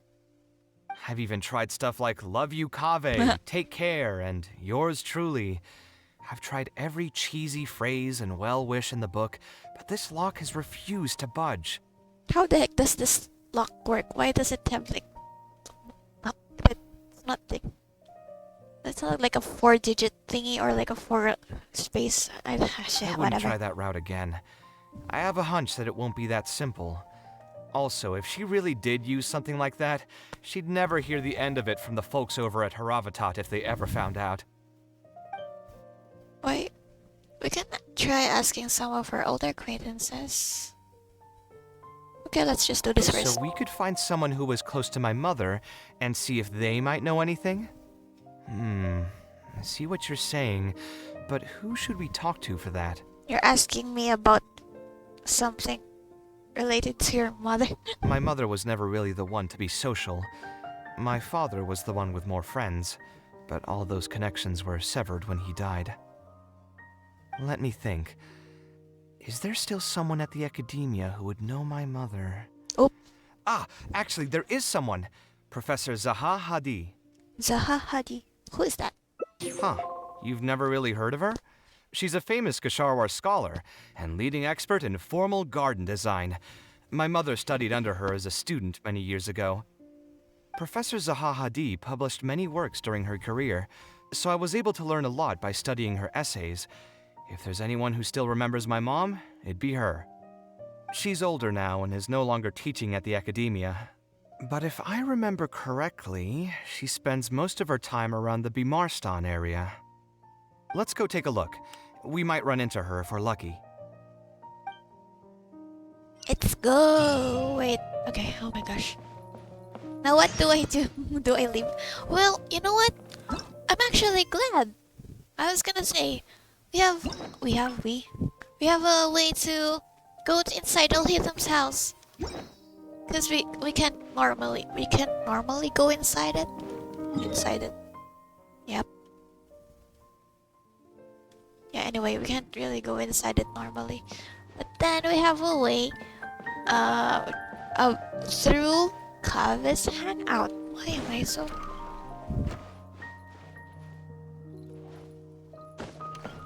Oh shit.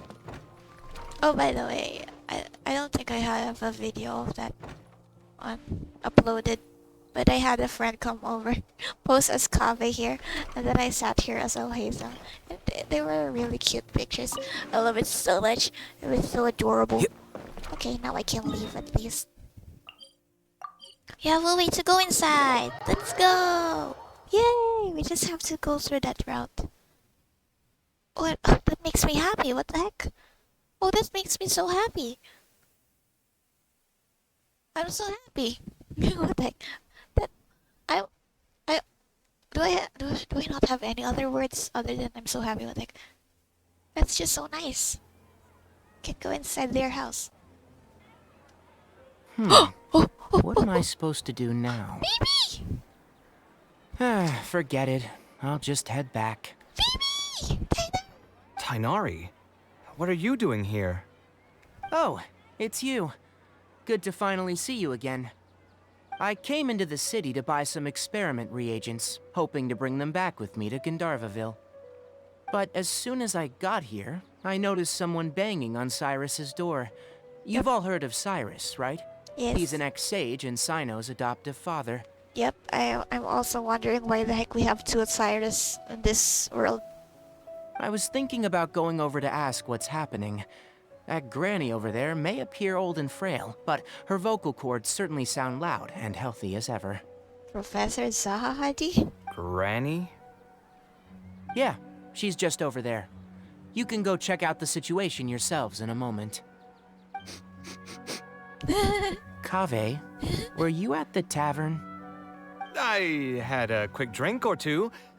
Can you still smell the alcohol? Drinking in broad daylight. Really?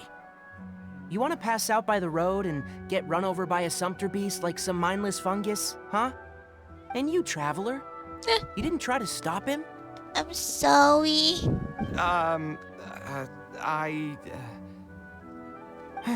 You look like a wreck, Kaveh. What happened? Are you feeling down again? I'm sorry, Mom. You know what? I'm hosting a meal at Pardistii tomorrow evening. Do you want to come? Is Karkata? Huh? Oh, I had no idea. Let me think for a moment. I'll come if I can find some time. All right. Then I'll plan on reserving 2 seats for you. Oh. I'll be heading me too. back to Gandharvaville for now. Wait. I have a feeling that argument over there is going to continue for quite some time. It might be best if we don't get involved. A granny who lives nearby. Let's go take a look. Sino and Kali invited. La la la. Oh, wait, what? Oh, it's so nice that I got to see Tainari. Nari. I love Sino, and then I did Tainari, and then I'll hit them and then Kali. My tomato. I know Cyrus is the one who picked it. It's Professor Zahahadi. Sure, let's go. Flicker. Ha! So, plan on keeping yourself locked in there, huh? Fine by me. If you're not going to come out, then I'm not going to leave. Her hairstyle. My tomato was growing so well, it had all the potential to become the best tomato this year, and you cut it straight from the vine. I already told you I had nothing to do with it. Why would I take a tomato that's still weeks from ripening? Oh shit, wait. Wala. You'd have to be awfully green as an investigator to think it was me. Wait, I wanna see Cyrus. You see, the word green here could refer to both the color of the tomato and the fact that your skills could use some. Is this where Sino gets his humor? Enough nonsense! Just come out and face me, you coward! You're out of your mind. If I've actually done something wrong, then get a mantra and pull me out by force, why don't ya? Oh, why you? Don't tell me this is... Professor Zahahadi? And who are you? Oh, Kaveh. Fancy seeing you here. The gentle How old long lady has voice. it been? Come on, get over here and let the professor take a good look at you. Not bad, not bad. You've grown taller again. Professor, what's going on here? It's no big deal, really. A few of us old scholars got bored in our retirement and decided to put together a vegetable growing competition. At the end, whoever loses will have to go up on stage and do a performance for the winners. Which brings us to our current predicament.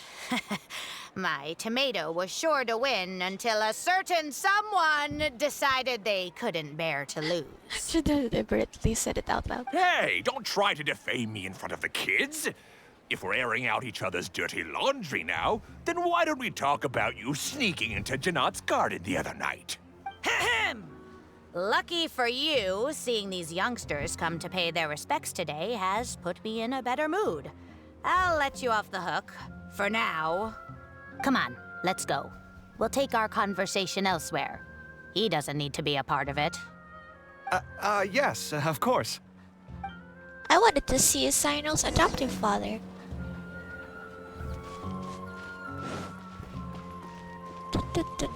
Bro, your cooldown isn't done yet?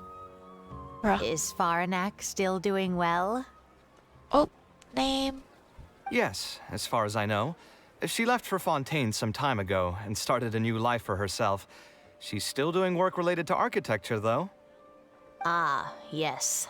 I did hear about that. Did that upset you at all? No, not at all. She's already sacrificed a lot raising me as a single mother. That's good to hear. Your mother did struggle quite a bit those few years. It's probably a good thing that she found a new place to call home. Sometimes I wonder if things were harder for her because she was so beautiful. People were always drawn to her beauty first, only to realize she had a sensitive and vulnerable heart underneath. Kaveh. She was still quite young when she first joined my class as a student. Beautiful and radiant with her golden hair, yet quiet and single-minded. She seemed like a lass from some aristocratic house who was seeing the outside world for the first time. She had to make a lot of drastic changes in her life to raise you on her own. Even during her time in the academia, she was a thorough perfectionist.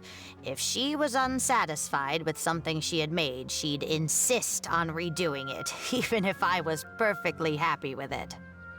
She had many admirers, and they'd always fill up the first few rows of seats, hoping they could get closer to her sitting in the first row. If it were any of my other classes, you'd have found nobody sitting in the front.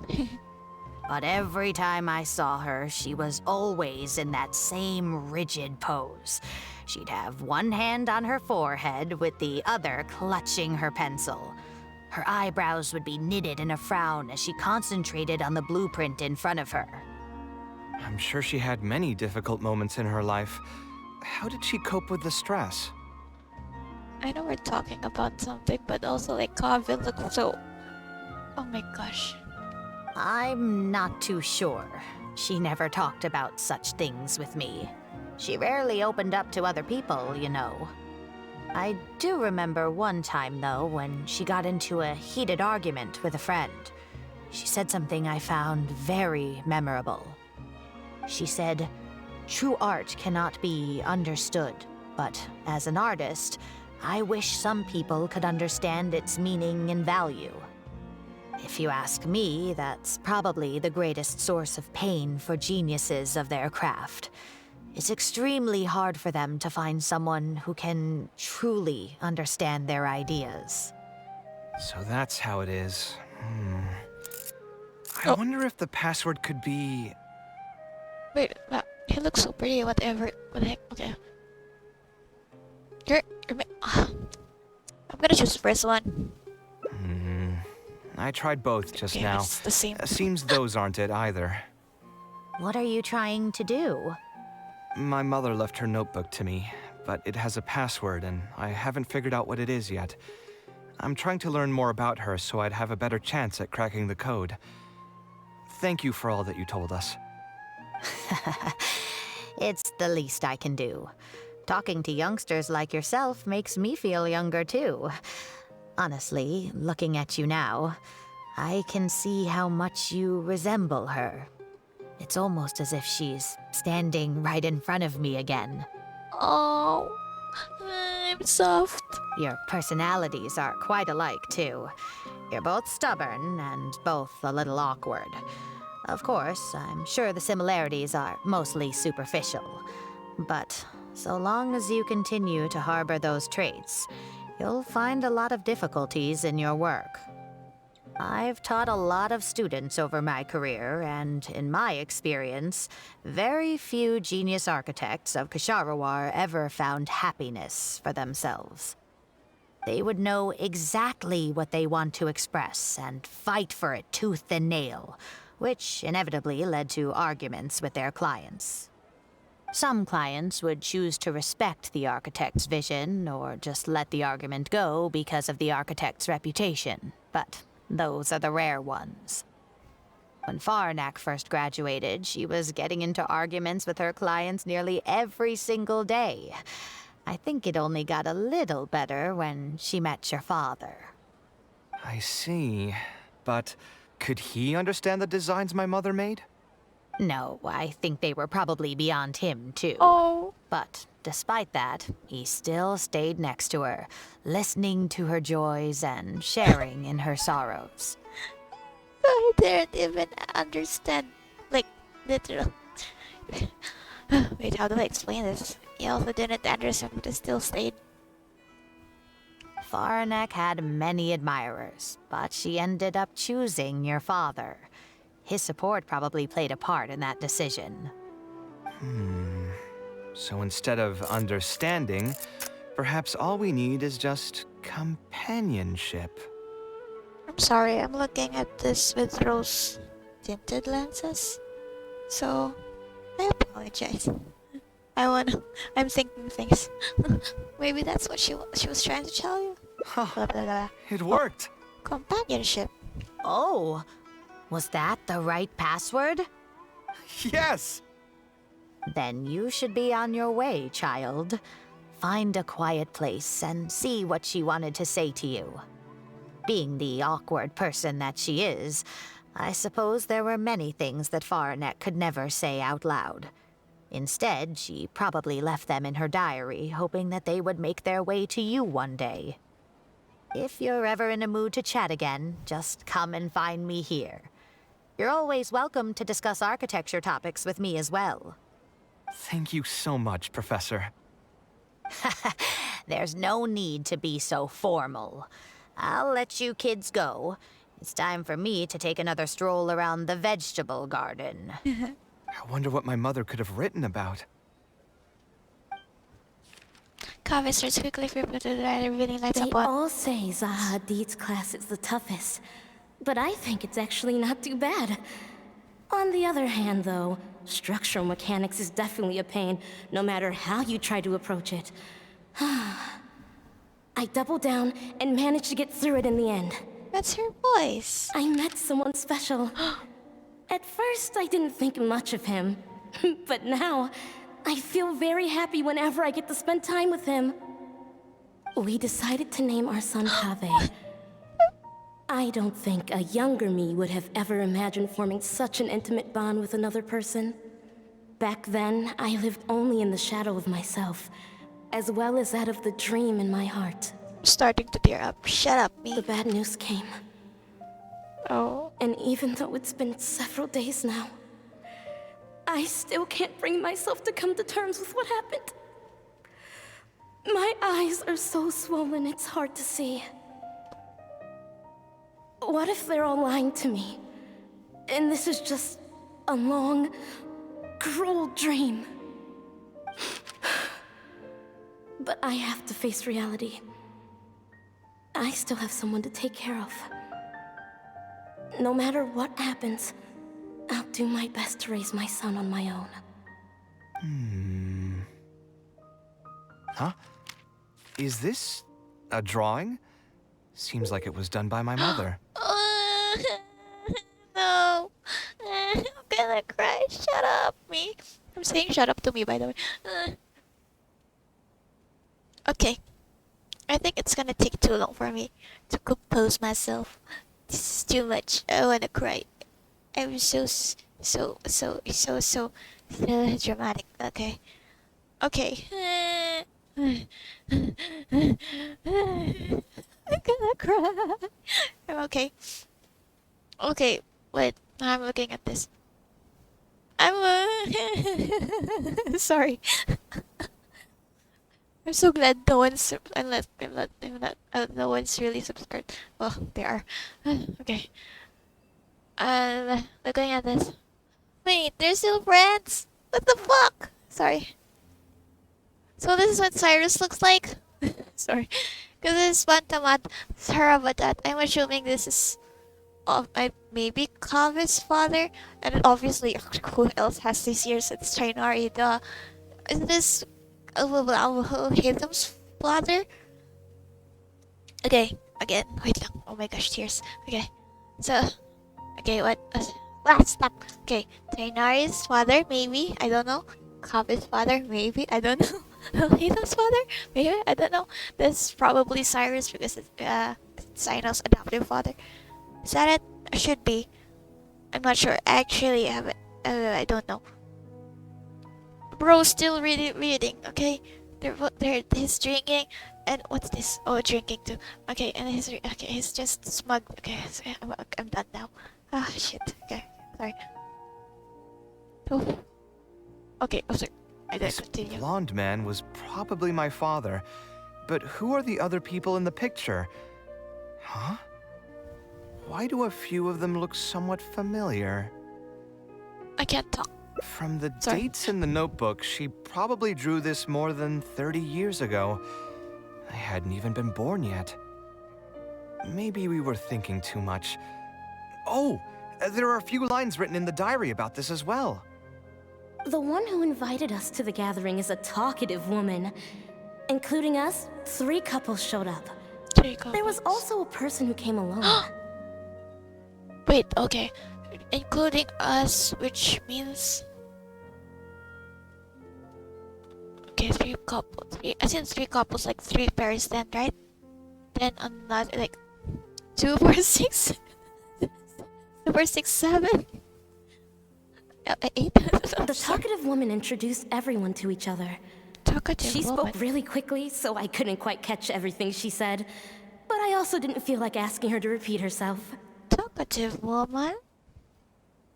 I can't think of... Wait, I'm trying to think. I can't think. Well, later. My husband seems to be friends with the man with long ears. I couldn't really join their conversation, so I've resigned myself to sitting in a corner and drawing in my notebook.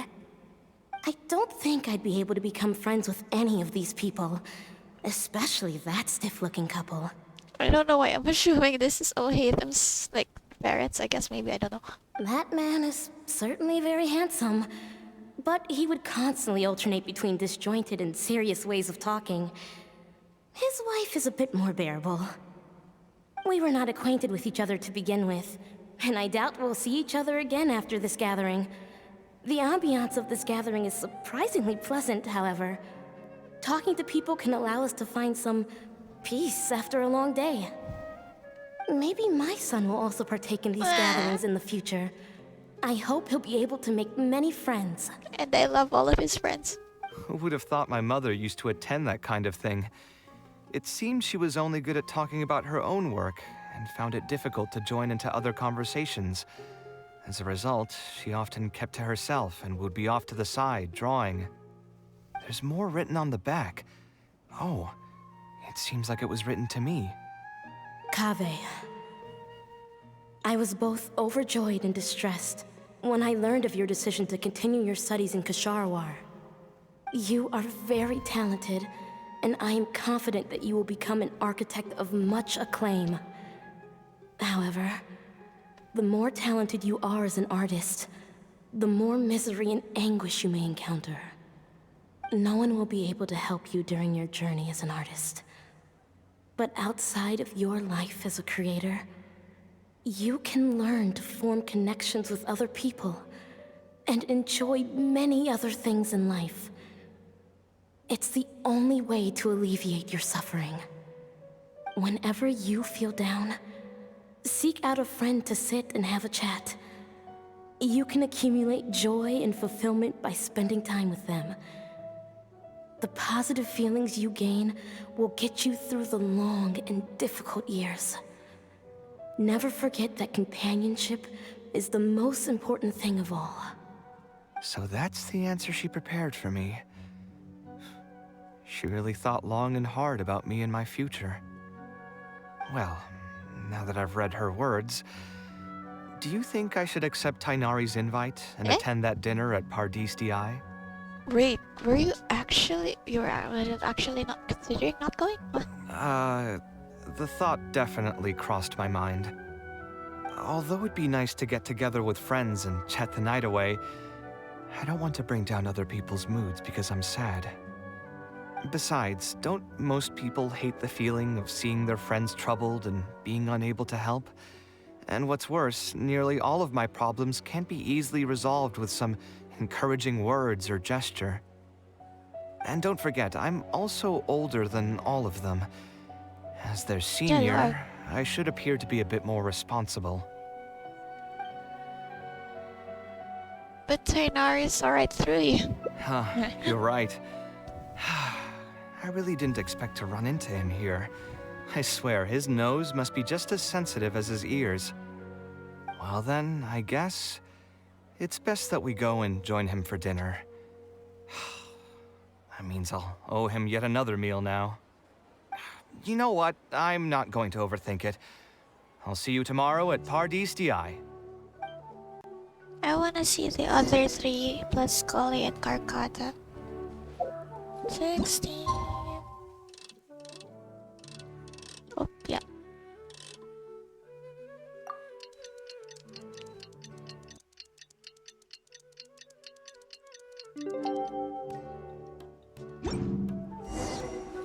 Wait. Huh? No. Whatever. Oh.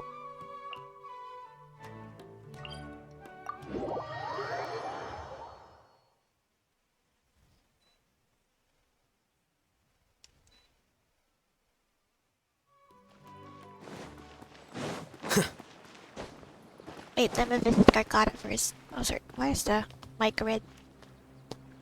Karkata, he should be inside.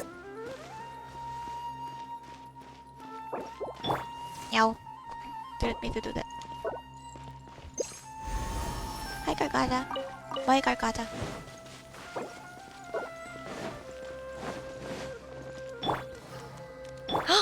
Is this idol? Sorry, did I say that out too high, too loud, too high? Wait, no, I wanna read their minds.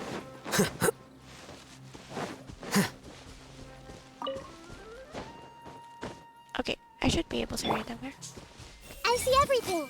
Once dinner's over, oh, I'll tell them the joke I came up with yesterday. Sure. Hey! We'll need to put our heads together about Kale's studies. Honestly, Sino and Tainari are great parents for Kali. Just them two. Ah! I was gonna take a picture, damn it. Alhaitham also got my invite, right? Will he be coming to join us? That guy, he's never been a fan of social gatherings. I wouldn't get my hopes up if I were you. Are you sure? All right then. I guess we won't wait for him. Yeah, let's go. I mean, maybe we should give him a little more time. We can keep chatting for a while longer. I thought you said... I thought... Kaveh. Oh, sure. You still haven't told me, what's the occasion for getting us together here at Pardis Di? We're celebrating the end of the first phase of Kale's studies. I wanted to thank you all for the help you've given her along the way. Yay! Then where's Kale? That's true. She said she wanted to show everyone a bit of what she's learned, so she's still doing some last-minute prep at home. She'll be here shortly. Anyway, let's get started. To tell you the truth, I'm actually not so confident that the second phase will go as well as the first. She's trying her best. The curriculum will become a lot more involved, and I'm worried that she won't be able to get through all of it. I was hoping we could brainstorm about it together before she gets here. I knew this wouldn't be just a simple free dinner. Is that why you also invited Alhaitham? Yes. I thought it would be good if we could all put our heads together about this. They're all great parents for Kali. Anyway, let's take a quick trip down memory lane. What did you guys do when you ran into a problem that you didn't know how to solve? Or got assigned a project that you knew you weren't gonna finish on time? Oops. Never happened to me. I'd just pull another all-nighter. You two are hopeless. Does anyone have a more useful answer to the question? You two are hopeless. Sorry. Oh my gosh, I'm so loud. Perhaps you could adjust the pace of the curriculum. Ooh, that's a good point. Confidence is the most important thing. Once you lose your sense of confidence, it'll become all but impossible to find the motivation to study. This could be a potential direction.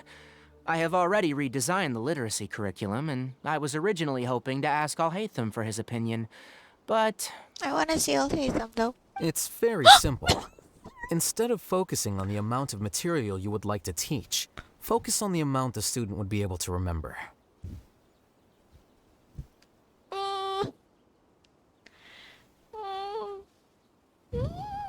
The timing of that, I didn't know. Wow, you actually showed up. I could probably count the number of times you've actually come to gatherings like this on just one hand. It's still more than the number of times you've managed to get a proposal approved on the first try. Kaveh was talking about that. You knew Alhaitham? Speech. I swear, I'm sorry. I'm looking at these two with my shipping lens. As long as you're still aware. So, what made the difference this time? Are you looking to drink your sorrows away with some friends? That's your purpose for being here, not mine. True. Don't Sorry. project your ways of thinking onto me. Okay. Sorry, I'm so giddy. So you're saying the only reason you came is to help Tainari with his brainstorming? Precisely. Kale will have a long road in front of her. They're all great parents for Kali. Sorry. Hey, just to get one thing clear. Even if Kale manages to make her way to the academia, we cannot let her enroll in Haravatat. Kasharawar is obviously the best choice for her. She's been a trainee forest ranger for so long, she'll definitely be good with her hands. Are they? They're actually. I was like a bit not really joking. Actually, I'm a bit quite serious in saying they're all great parents for Kali. But then, shouldn't she be in Amorta? What are you saying? See, I knew it. Sino was Spontamat gonna is the say. better choice. It's where I graduated from, after all. Then what about Amorta? That's the darshan her master actually graduated from. That's what I'm saying. There are only 2 other Darshans left. We might as well select all of them on her enrollment application. Sure. You? I'm trying to have a serious discussion here. Traveler, you aren't associated with any of the 6 darshans. In your opinion, which darshan would be the best choice for Kale? I think she should get through the second phase of her studies first. Well said. Agreed. And my goal in inviting you here was to gather some thoughts on the execution of this second phase. Phase 2 far exceeds Phase 1 in both curriculum complexity and the speed of instruction. I hope Kaveh has prepared herself for what is coming. Hey, what are you thinking now? Please don't tell me you're planning on lending her those abstruse books from your home library. Abstruse. Oh my gosh, that word. What's that word? Actually, I was thinking about lending her a professions guide. I'll make sure to write, "Don't become an architect" on the front page of that. I love these 4. But don't you love your job, Kaveh? You're right. I can't deny that. Oh, he's so cute! Is there another phase after Phase 2? What's the ultimate goal of all of this? Are we trying to prepare her for a job in the academia? We don't need to think that far ahead. Hold that thought, though. I think my vegetables are done. Where? Everyone enjoys a relaxed and pleasant dinner. Where's Kaveh? I'm telling you, that client had no idea what he was talking about. No matter what I did, he had something bad to say about it. Drunk Kaveh, let's go! Have you considered finding another client? They're all the same. I haven't had a good night's sleep for months now. Who do they think they are, ordering me to alter my design over and over again just because they have some mora? It's too late now to change careers. You might as well try to find some joy in the pain. Oh. You want him to be a masochist? Besides, you'll be getting up in the middle of the night to make edits to your own design even when the client doesn't request it. Well, of course I'll hate the most then. No. That's not true. Also, like, I'm probably asking for too much. Would have been nice if I had a little bit redder cheeks, I guess. Cheer up, Kaveh. Oh no. I'll tell you a new joke. You might cry instead. We'll save that for the end, Sino. You can keep it to yourself until then. Whatever. I'm not going to use my brain anymore. Let's drink tonight to our heart's content. Oh, wait.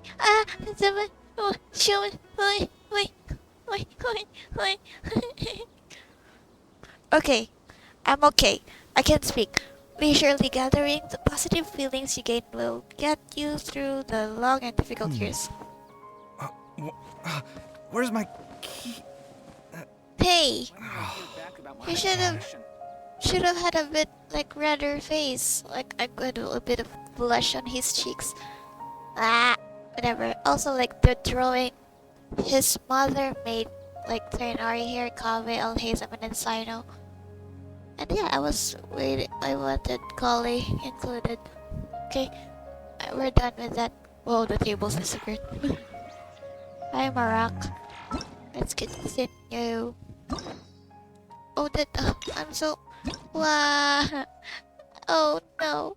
I already have the 3.6 version. Shit. Okay.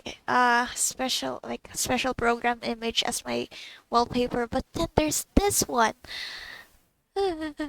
Okay. I love them. I love these 4. Okay. Let's do this one. This one. Oh, go home with Kaveh. I'm going inside again. I love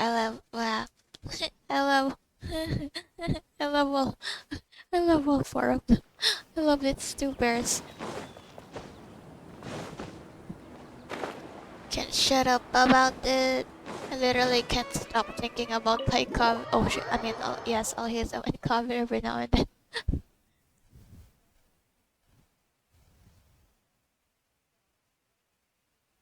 Alhaitham isn't in, so feel free to sit wherever. I'll bring out the box. Then maybe we should just put it aside for now.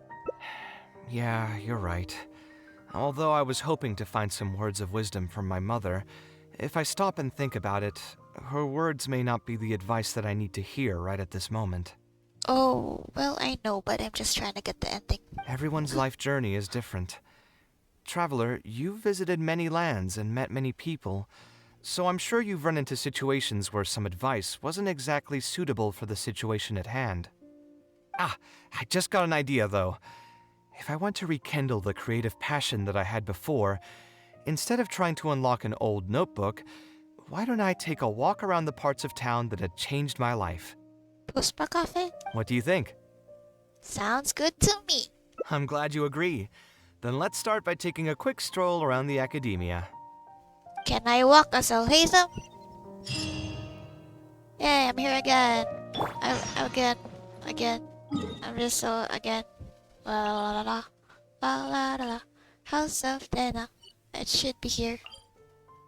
Or there, I don't know. There's a closer teleport waypoint over there, but... Oh wait, actually... Will this work? I got a glitch when teleporting here. If I run quickly enough. Please. Here you are. Oh, I didn't get the glitch, man. When I got the glitch, I could see the whole tree. Da-da-da-da.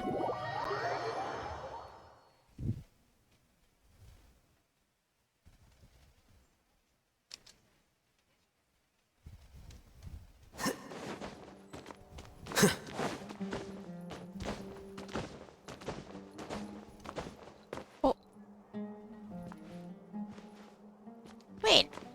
This is the first place first place we saw Alhaitham and Kaveh. Well, Kaveh. Of all the places in the academia, I remember this one most. When my studies got busy, I used to pull all-nighters here trying to finish my blueprints. You sound like you almost missed it. You missed it? Who doesn't miss their time at the academia? Life was a lot simpler then, and we all had far less troubles. I created many designs that I thought were beautiful in the House of Dana. I drew whatever came to mind, since I didn't have to care about budget constraints or turning them into reality. Why did you like to draw in the House of Dana? Dana? If I had to give a reason, it'd probably be because I like the ambiance here. I do like the place. The academia also had a rule that allowed scholars to annotate any physical books they came across. As a result, the books here are chock full of scholars' wisdom across many generations. Oh? No, I can't walk. I guess it's not really the story.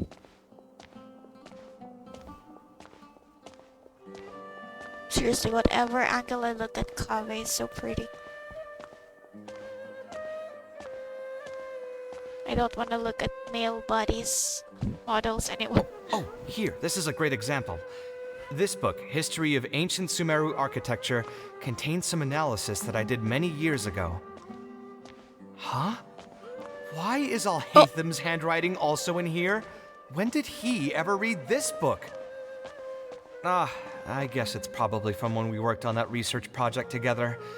Anyway, he probably never cared to tell you this, but the House of Dana is where Alhaitham and I first met. I came here to do my homework, and saw him sitting by himself next to that row of bookshelves. A group of Haravatat scholars were chatting near him, but he looked as if he was too lazy to join them. There was a pretty stark difference between him and all the rest of them. It was my fault for feeling bad for him. I thought he must have gotten into some kind of trouble and went over to ask if he needed anything, not realizing that... Not realizing that you were in fact the one in a whole heap of trouble? Excuse me? Oh, sorry. I'm sorry. I was too loud. Alhaitham? Why are you here? Bro, I can't help my... They're not helping me. How can I get over? Hi, Kaveh. The House of Dana is a public space.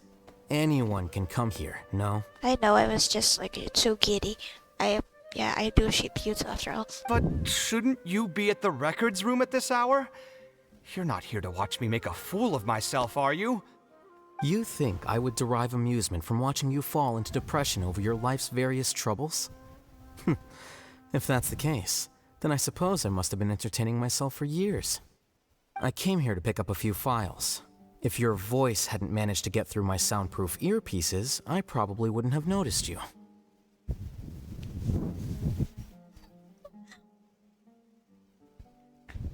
I can't shut up about them.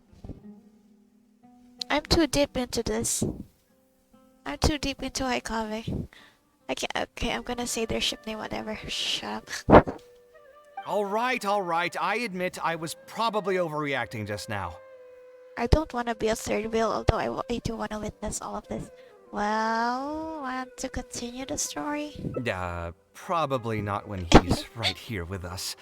As his senior, I shouldn't try to tarnish his reputation. There was nothing embarrassing or shameful about it. When I was still a student at the academia, I once collaborated with Kaveh on a research project. A collaboration is usually beneficial for all parties, but due to issues with our personalities, we ended up going our separate ways before completing the project. Yeah. We had a number of differences, and they remain unresolved even today. But there's no point going into that right now. The more important question is, why are you at the house of Dana? Oh.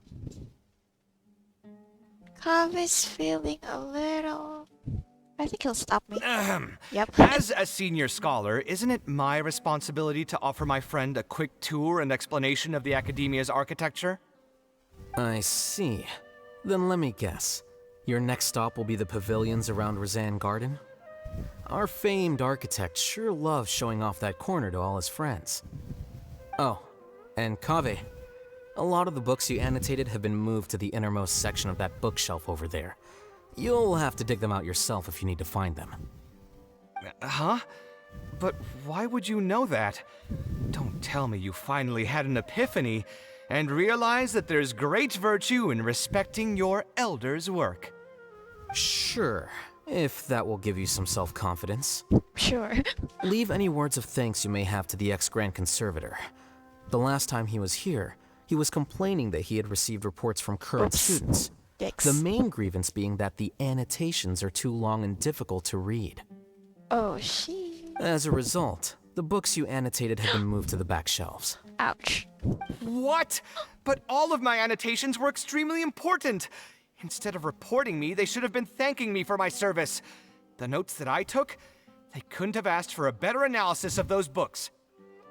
Okay, just you wait. I'm going to fix this right now. I'll dig all the books out and return them to the proper shelves. You're gonna do that? You're allowed to do that, Kaveh? Oh, we'll wait. He left? He left? Waiting is about all we can do, okay? Anyway, you were about to say he's feeling a bit down? Okay, I'm sorry. He was... gonna cry. He was put through the ringer recently by a particularly difficult client. Put through the ringer. What an interesting phrase. I assume he used those exact words himself? It doesn't seem far from the truth, though. He probably did suffer quite a bit, that's true. He always spends a lot of time editing his proposals, with the goal of satisfying as many of the client's preferences as possible. But the satisfaction of one client will not translate to general satisfaction with his work.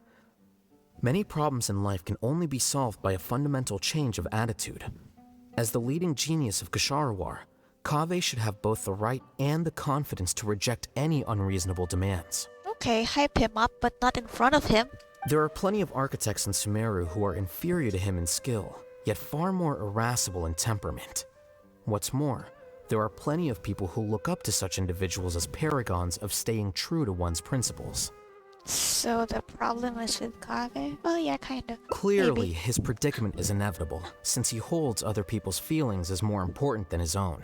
Yeah. Of course, each person is different, and we should respect the paths that they have chosen for themselves. Admonitions will serve no purpose. People tend to succumb to familiar pitfalls, and this is especially true for those who believe it's their duty to carry more burdens on their shoulders.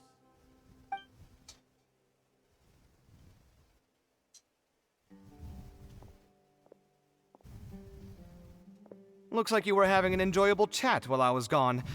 Were you talking about me by any chance? Yes. What do you think? What else is there to talk about? Surely no one would be interested in talking about the files that you were browsing through earlier. Anyway, you should take a look at this. Look at this comment on page 82. Dear Kaveh, thank you so much for annotating this book in such detail. It was a great help to me. See that? Now that's how a student should treat their seniors. And it looks like you're already in a much better mood now. It really doesn't take much to make you happy, huh? Me happy? I'm mocking that retired blockhead for being so full of himself.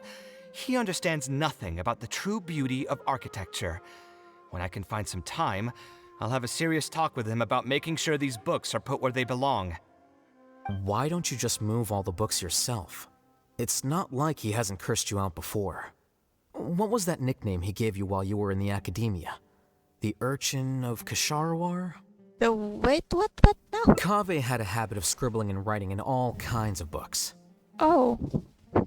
Kaveh? Hey! You didn't need to bring that up. At least not when I'm still standing here. Oh, actually, I also found a really old sketch in one of the books over there.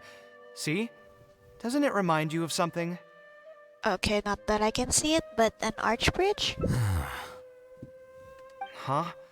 Don't tell me even you don't get it. Don't ask me. This is the time you specifically put aside to brag about yourself.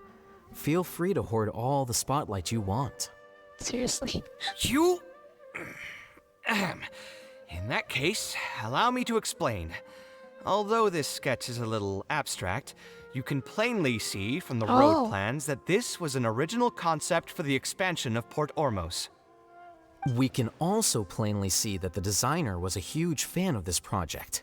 It's the project he loves to talk about the most, second to the Palace of Alcazarzaray. Kaveh. If I don't keep bringing up the neat projects that I've done, how would anyone know that I was the one who did them in the first place? There shouldn't be any complaints about Port Ormos. If I remember correctly, the construction process was very smooth, everything was made ready ahead of time, and there were very few safety concerns. There are indeed no records of any complaints about this project. A most impressive achievement. Who says it like that? See? What did I tell you? Come on, let's take a stroll through Port Ormos next. I'll tell you all about the designs I made for the place. Are you going to Comsol Haven? Probably not. No need. Yep. It's almost time to clock out for the day, and I don't intend on bringing any unfinished work home. Sure. Suit yourself. It's not like you know how to appreciate artistry anyway. Let's go, traveler. I'll take you to Port Ormos. Let's go. Oh shit, I thought that was Kaveh. I mean, Alhaven. Almanac what? Almanac of Avidia Forest Avians? The almanac contains information on all kinds of avian species in the Avidia Forest with notes on their natural behavior and why can't I read conservation status? A number of corrections have been made to the listed figures. Judging from the handwriting, they must have been pretty recent. Pretty recent. Jeez. What's this? Literature. A brand new volume. Seems like very few people have been interested in reading it. There are almost no annotations. Why am I reading this? Excuse me?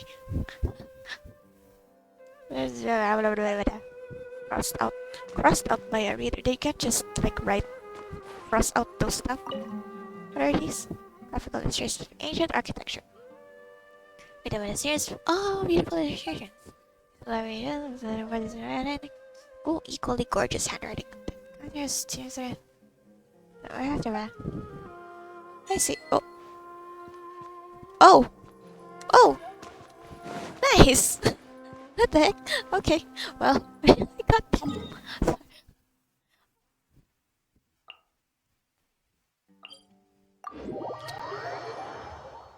I got it.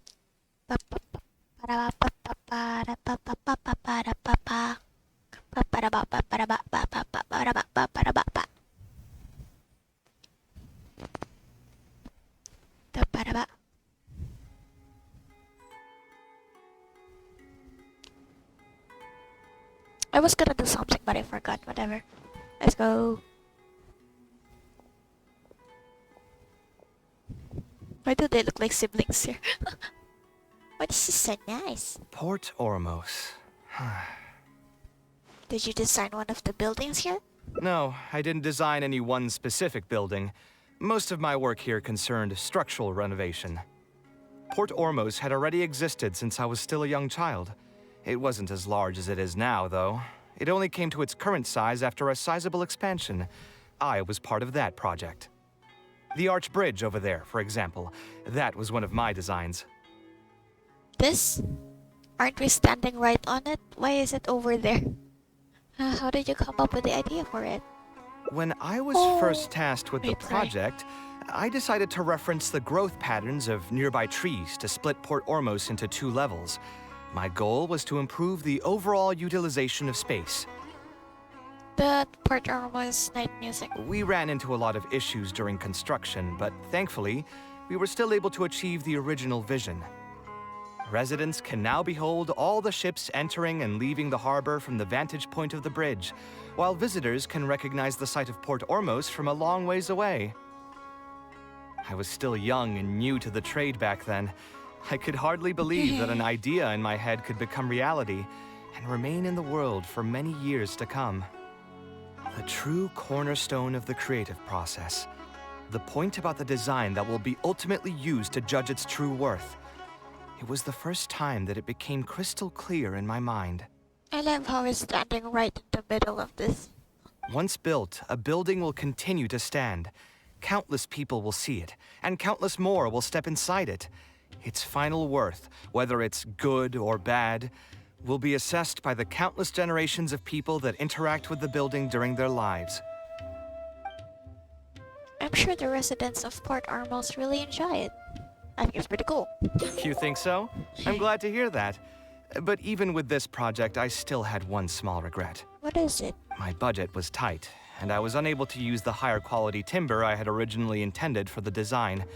I knew that some concessions on aesthetics would be needed as soon as I agreed to a proposal that prioritized the practical functions of the project. Where's the as soon as... I got lost there. Us creative types know better than anyone that most projects cannot be completed without a few regrets. Even the Palace of Alcazarzaray was not perfect.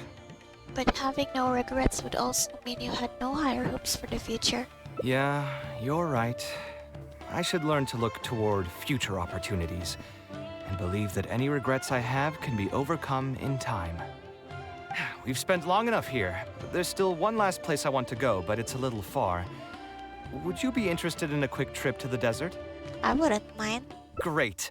Most of my projects over the last few years have had something to do with the desert, partially because there's a special place there that I often visit. This is a rare opportunity, so why don't you come along and see it for yourself? Rare, okay, jeez. If you ever feel down, maybe you'll be able to go there and feel better too. Definitely will. Let's go. Oh shit, not that. Oh, players as a TCG. Oh, this. The first idea. Ba ba ba da ba.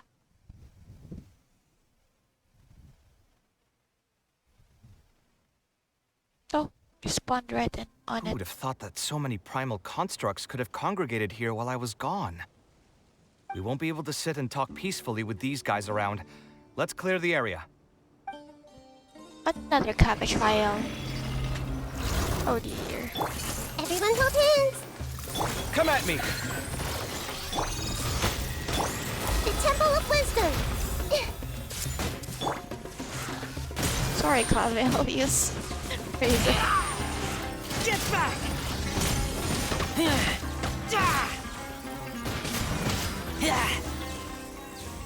Let's run. I couldn't make it. Suddenly night. Isn't this place great? I often come here to clear my mind when I'm dealing with a difficult situation. You know what I mean. Everyone finds themselves in frustrating situations once in a while. Yeah, I'm frustrated with myself. Just take me as an example. My family life got shaken up quite a bit when I was young. I struggled in school, and I got into a huge pile of debt building the Palace of Alcazarzaray. Although Alhaitham thinks that it's because of my personality that I continue to live in the shadow of the past, I think it's also just a part of life. Plus, if I look back, I've honestly had my fair share of good luck as well. I thought we were done with Alhaitham. He's suddenly back into the conversation again. You could probably say I followed in the path of my mother. Like her, I've gained a name for myself as an architect, built something that's seen as my magnum opus, and found many projects that others have entrusted to me to finish. You also haven't completely lost your passion for life. Life is too boring when you live with no enthusiasm and passion. Only those who believe in the inherent meaning of it can capture the small nuances of everyday life and turn them into inspiration for beautiful designs. Of course, I will concede that loving something also means taking it to heart. So to an extent, caring is also a source of pain. If I didn't love my work, I wouldn't be so torn up about it all the time. But still, isn't this place beautiful? Despite the erosion from the winds and changing seasons, you can still perceive its past beauty and glory. With different landforms come different architectural styles. The desert's history has left it with few records regarding its buildings, so I often visit the desert to investigate things in person. The sight here has moved me ever since the first time I laid my eyes on it. I told myself that one day, I would also be able to create buildings that move others. My pain will one day fade into nothing, just as I reach the end of my life. But buildings are different. They are far more valuable than most materialistic things, and far more durable than human flesh. As long as there remain souls in the world who can decipher the meaning behind them, they will also have acknowledged me across the vast stream of time. If you were to ask me what art is, that would be my answer. Now that's more like the Kaveh I know. You think so? But I feel I've always been like this. Remember that question I brought up before? The one about whether I should see art as a divine gift of inspiration from the gods, or as a product of my own existential struggle. I still haven't found an answer to that yet, but if art wasn't inherently paradoxical and enigmatic, then people probably wouldn't be drawn to it. Those who pursue art will be unable to avoid the pain that it naturally brings. Will often be floating on cloud 9 one second and sinking in a mire the next.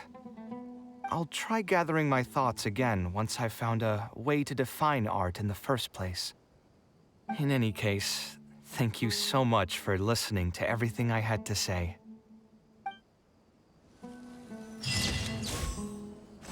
An architect's romanticism. Oh, that's an achievement. Beneath the stars, my pain will one day fade into nothing just as I reach the end of my life, but my buildings will endure. Headbats.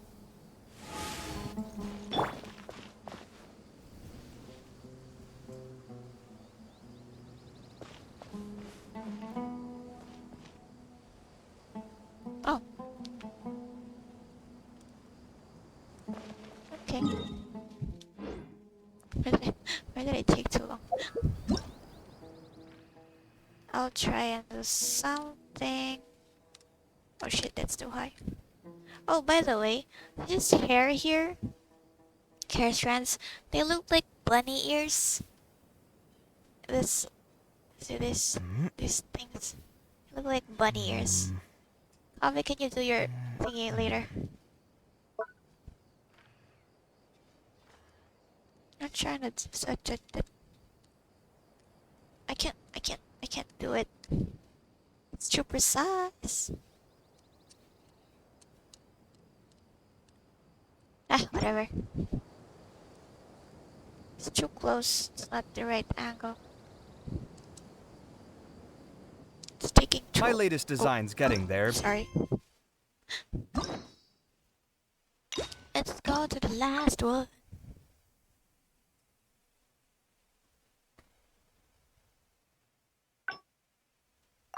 There's still room for improvement. Better make my finishing touches before the deadline creeps up. I'm here. Okay. I honestly have no idea. No worries. It was just an offhand question. It's been bothering me for a while. Even when I'm awake, the question haunts me like a bad dream. I still haven't found a good answer to it. Or maybe there was never a correct answer in the first place. Okay, that wasn't the thingy. Oh. Eh? Wait.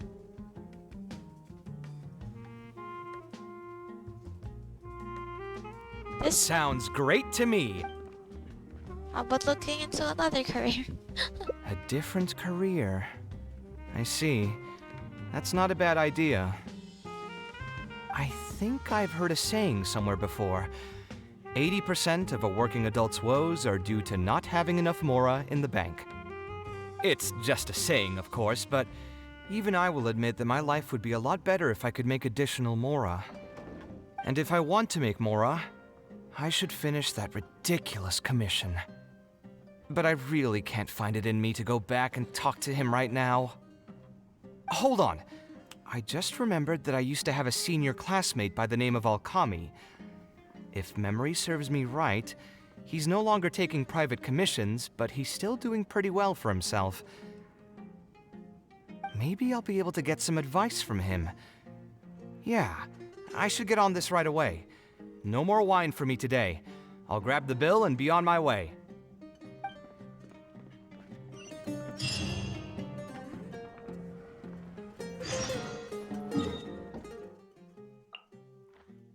Lord Armos again.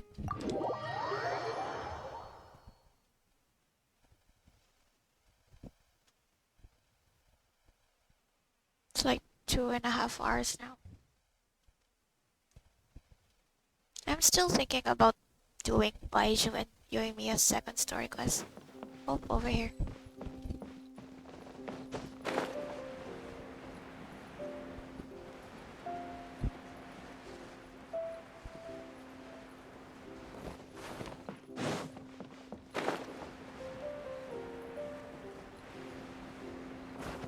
What?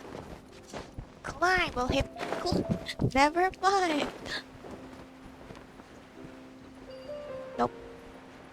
Yep.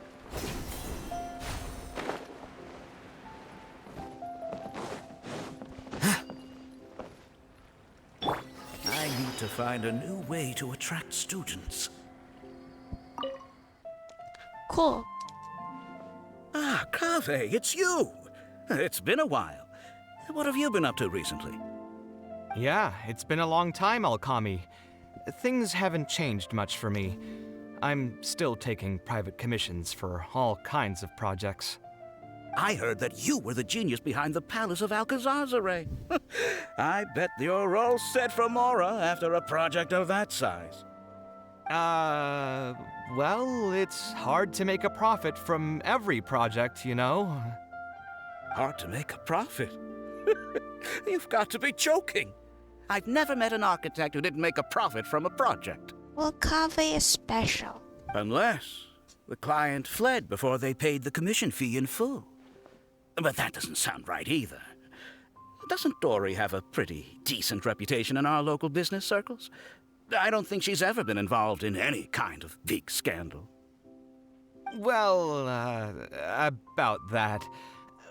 I mean, it was complicated.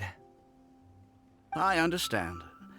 Either way, doing one project after another sure gets exhausting over the years, huh? I've been there, so I can feel your pain. I mean, I obviously never had your reputation to live up to. That must have been stressful. But I'm sure we've faced all the same problems. Trying to keep your client in a good mood while you're trying to stop them from micromanaging things they don't know the first thing about. I don't miss it. Thankfully, that's all behind me now. Did you start a new career? Not exactly. My work is still closely related to architecture. Judging from the look on your face, you're still strapped for Mora. That's quite unfortunate. His You're voice. the most artistically gifted graduate the Kasharawar Darshan has seen in decades. But it looks like you still have a lot to learn in terms of making Mora. With that said, us Kasharawar grads should still look out for each other. What if I told you about an idea that'll absolve you of all your Mora troubles going forward? Are you serious? But something like that has got to be some kind of top-level business secret. Are you sure you can just share something like that with me? Besides, I don't want to just take something like that without offering anything in return. I still have a little Mora. Or is there something that I can help you with? Oh, you're too kind. This is just a simple tip. Even if I didn't bring it up, I'm sure you'd hear it from the others sooner or later. The idea is this. I recently opened up a training center with the goal of educating people in architecture design. So, Compared to the classes taught by those old fossils at the academia, my classes are more condensed and streamlined and will allow people to quickly get their foot in the door. Unlike the academia, I won't turn down anyone who's interested, rich or poor. As long as someone wishes to learn more about architecture, I'll accept them into my training center. It just so happens that I'm still looking for a few more instructors. Ooh. So, what do you say? Interested in coming over to give a few lectures? Regardless of the pay, I can already guarantee that it'll be far more comfortable than working on random people's private commissions. Ah, so you want me to join you as an instructor? That does sound like something I'd be able to do. It sounds like a pretty stable job, too. What do you think, Traveler? At least you won't have to deal with clients anymore. Then it's a deal. Yes, it's a deal. Thank you, Alkami. Like I said, there's no need to thank me for this. The lecture room is not far from here, so you can just come straight here tomorrow morning. As for the pay, how about we start at 300,000 Mora per lecture? Oh. 300,000? Are you serious? How could you offer so much? It would seem that you're still oblivious to your own economic worth.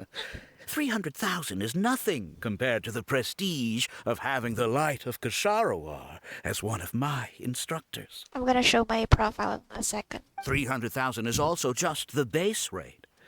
Just trust me on this. The longer you stick with me, the more you'll come to understand your true value in the market. I have to go make some preparations now. See you tomorrow. I was never particularly close with Alkami when we were in school. Who would have thought that he'd be so nice and friendly? I've hosted free lectures before, but this would be my first time being hired to lecture for a formal business. 300,000 Mora per lecture. Whew. I'm so excited that I'm starting to get nervous. I'll join you for the lecture. Thanks so much. I think I will be able to relax a bit more with a friend in the audience. Well? Now, what should I talk about tomorrow? Some lessons I've learned over the past few years? I should probably save those for later. For my first lecture, I should start by getting them more interested in the field. All right, let's meet here again tomorrow morning. I should hurry home and create some kind of lesson plan. If I'm going to become an instructor, I should make sure I show up prepared.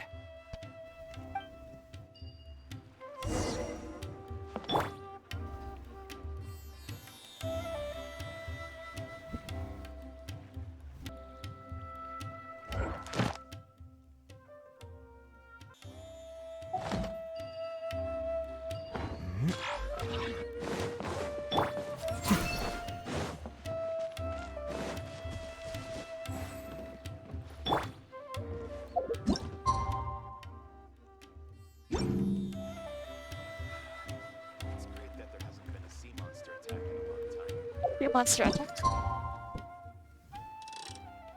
What time? I forgot. 7? 17? No, I'll check.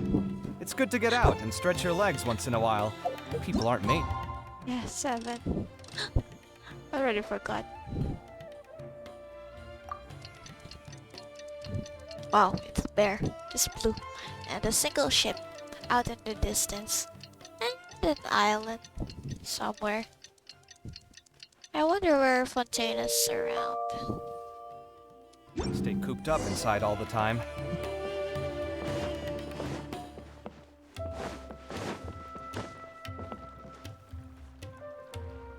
Why does he have his hand on his face? That's too far. Never mind.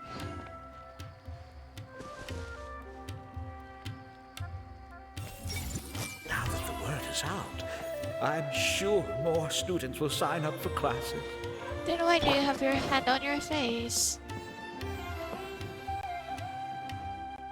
Head, forehead. Oh, I didn't expect you two to get here so early. I was up last night preparing for the lecture, but I ended up getting so excited that I couldn't fall asleep. Here, I've prepared a lesson plan. Do you want to take a look? Lesson plan? I must commend you for your dedication. But the training center has already developed its own set of teaching materials. Instead of using your own plan, you can just use what we have here. Of course, you're always welcome to work in some of your own content to add some fun and flavor. Can I take a look at your materials? Sure. Be my guest. Will I actually take a look? Okay. She will. The materials cover a variety of architectural knowledge. At first glance, nothing appears to be amiss. It's almost time for the lecture to start. Wait. Feel free to head in and start the class whenever you're ready. What do you mean at first glance, Lumine? So you've already developed your own set of teaching materials. Seems like I won't need the stuff I've prepared after all. Anyway, shouldn't be a problem. I'll just go ahead and use your materials. There's something else I want to ask, though. This isn't going to be a large class, is it? No need to stress. There are only 20 people in this class. I'm skeptical. There are 14 classes at my training center. Out of all of them, the first class has the best grades, so I've directed them to you. We'll see how well they take to your lectures. 20 people, huh? All right. I think I can handle that. I'm nervous. Oh, and one last thing. In the interest of keeping a quiet learning space, only instructors and students are allowed in the classroom when class is in session. I'm not allowed. I'm sorry to say this, but your friend will have to wait outside while you teach the class. Okay. It's okay. I wasn't. I wasn't. But Lumine was. Sorry about that. I'll meet you at the door when the class is over then. Fighting, Kaveh, fighting. Is Kami really as nice as he seems? Nope.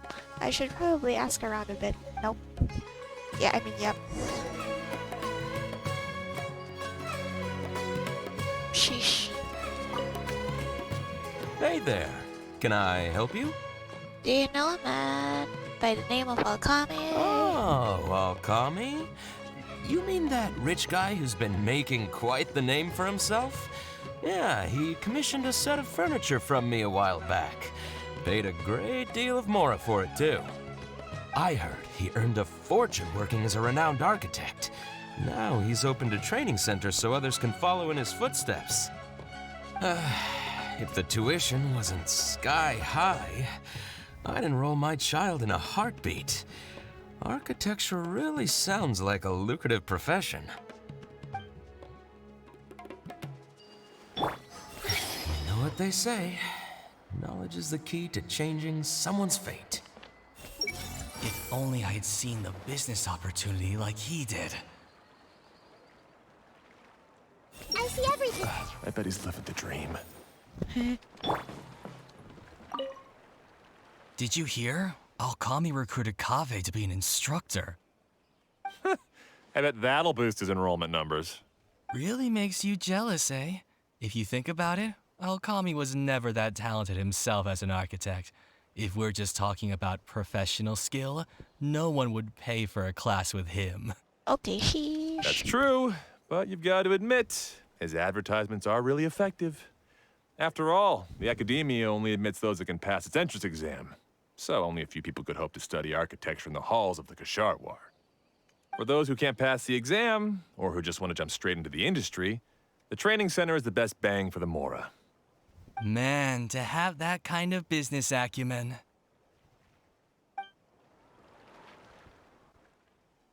Now what did we learn before long Kaveh's class is over? What the heck is those? All right, everyone. There's no need to be nervous. Class is over, so we can just chat for a bit. I shouldn't have lost my temper during the lecture. Did I scare anybody?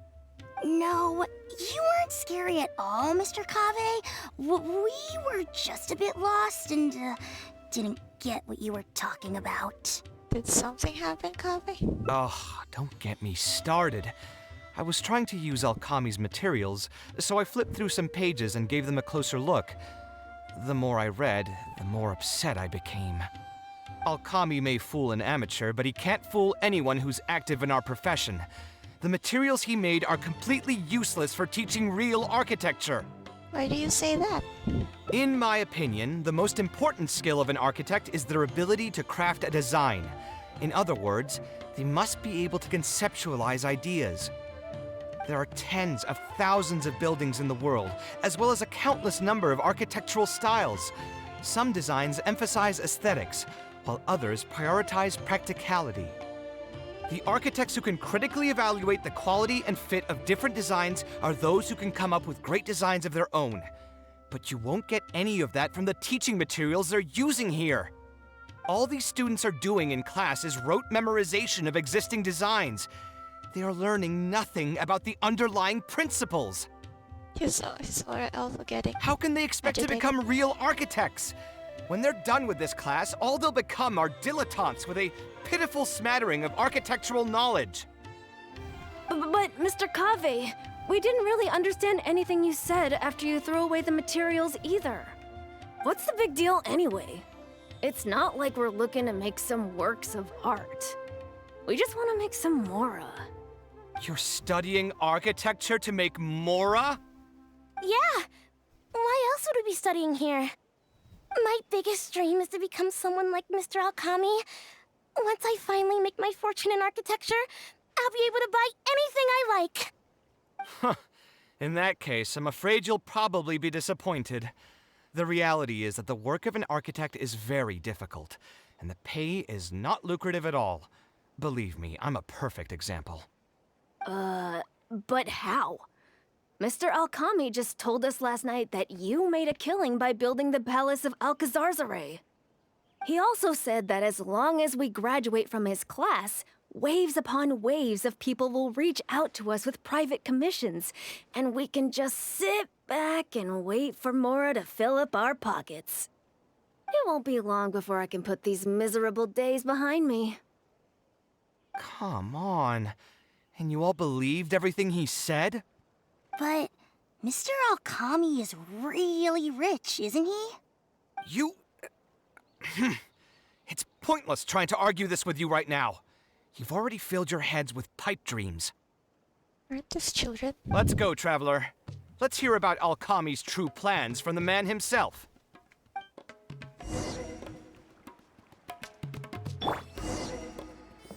Hey, I'll try going over the stuff Mr. Kaveh taught us once I get back home.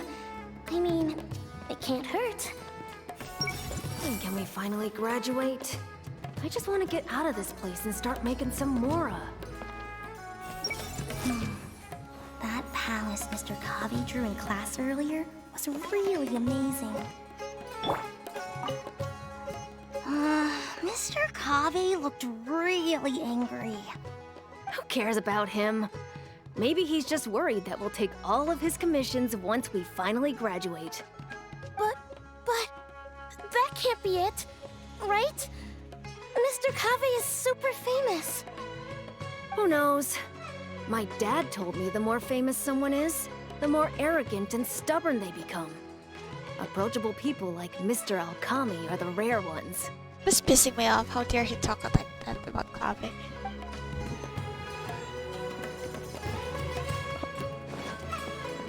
Scanning. Wrong skill. Everyone? The word is out. What's wrong, Kaveh? You look quite flustered. Did one of my students offend you? Were the students not astute enough for your liking? I must implore you to go a bit easier on them. After all, they're nothing like the genius scholars you're used to dealing with at the academia. We don't need to strive for perfect understanding. As long as some knowledge has been passed on, that's good enough. Yeah, I'm mad at them. But I'm even more upset that you're scamming people under the guise of teaching them about architecture. The students are all here hoping for a quick way to make money, but we both know that an architect's life is hard and exhausting. Just a little while ago, I was toiling over the 6th draft of a design for a client. If your client is unhappy, you can't break ground, and the longer a project goes, the longer it takes for you to get paid in full. What's worse, if your client disappears in the middle of a project, good luck getting anything from them ever again. You know all of this just as well as I do. Why lie to them? Look, Kaveh, you may be the light of Ksharawar, but like I said, you still have a lot to learn about making Mora. You may deny it all you want, but it's a fact that in today's Sumeru, architecture is a terrible profession.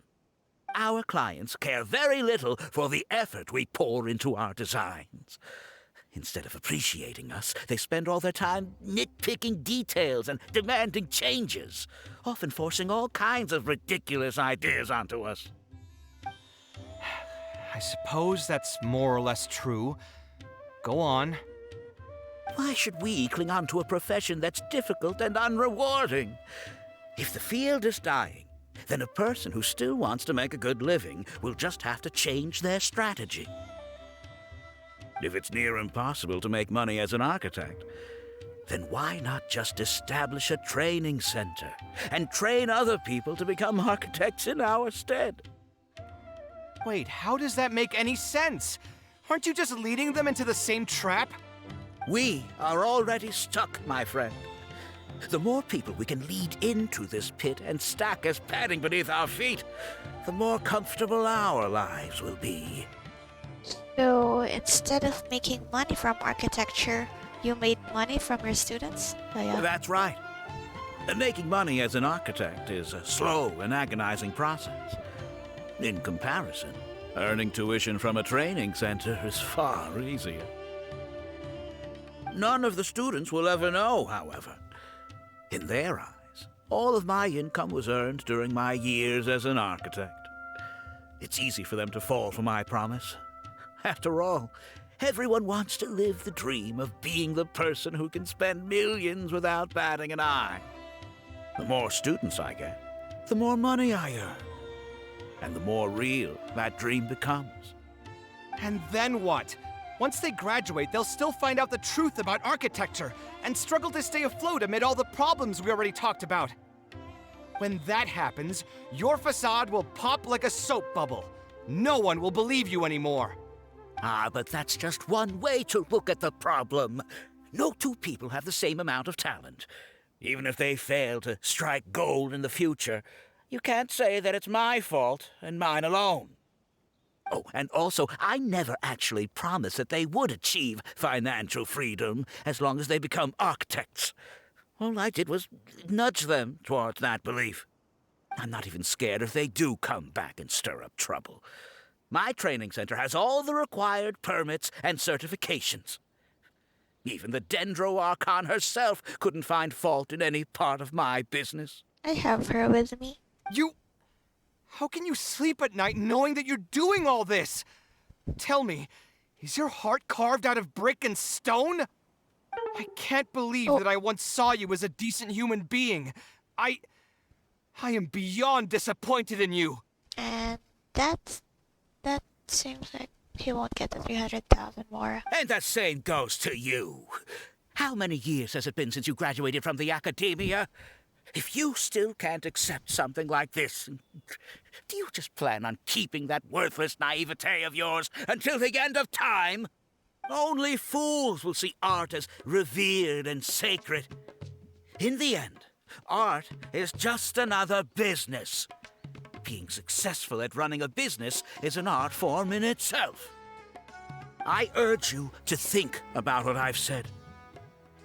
offloading your pain onto others is the only way a person can live comfortably in this world. As the light of the Ksharowa, you've accumulated plenty of fame and respect. It's high time that you use those resources to improve the circumstances of your own life. Think it over, Kaveh. I still believe our collaboration could be very fruitful. He's gone. I'm so mad, I feel a headache coming on. There's nothing more I can say to him. I'll resign from my position as instructor. Knowing Kaveh, yep. Of course. I'm sure you've realized that as long as I remained at this center, he would be able to use my name to advertise this place. Even if I just sit back and do nothing, others will be deceived and suffer because of me. He is right about one thing, though. These kinds of training centers are everywhere. And even if the academia was to find out about it, it's unlikely that they would take any real action against it. The most that they could accuse him of is false advertising. And even that would be hard to prove. There's something strange about all of this. Oh? Did you notice something else? Some of the students didn't appear to be very wealthy. Yeah, you've got a point. The rate he gave me was 300,000 mora per lecture. That probably came out of the students' tuition. And who knows just how much he's been charging the students for attending his classes. If you're gambling everything on making it rich as an architect, are you really going to have the mora to pay for that kind of tuition? We can try asking the students. Right. We should hurry. The students didn't believe a word I was telling them. They're still daydreaming about making millions. We're never going to get any information from them again if we let Alkami talk to them first. Let's move now before he's had the chance to react. We're gonna get a timer, Dick.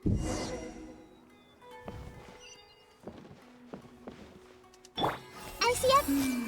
What do I need to do to build a really cool palace? Oh, Mr. Kaveh?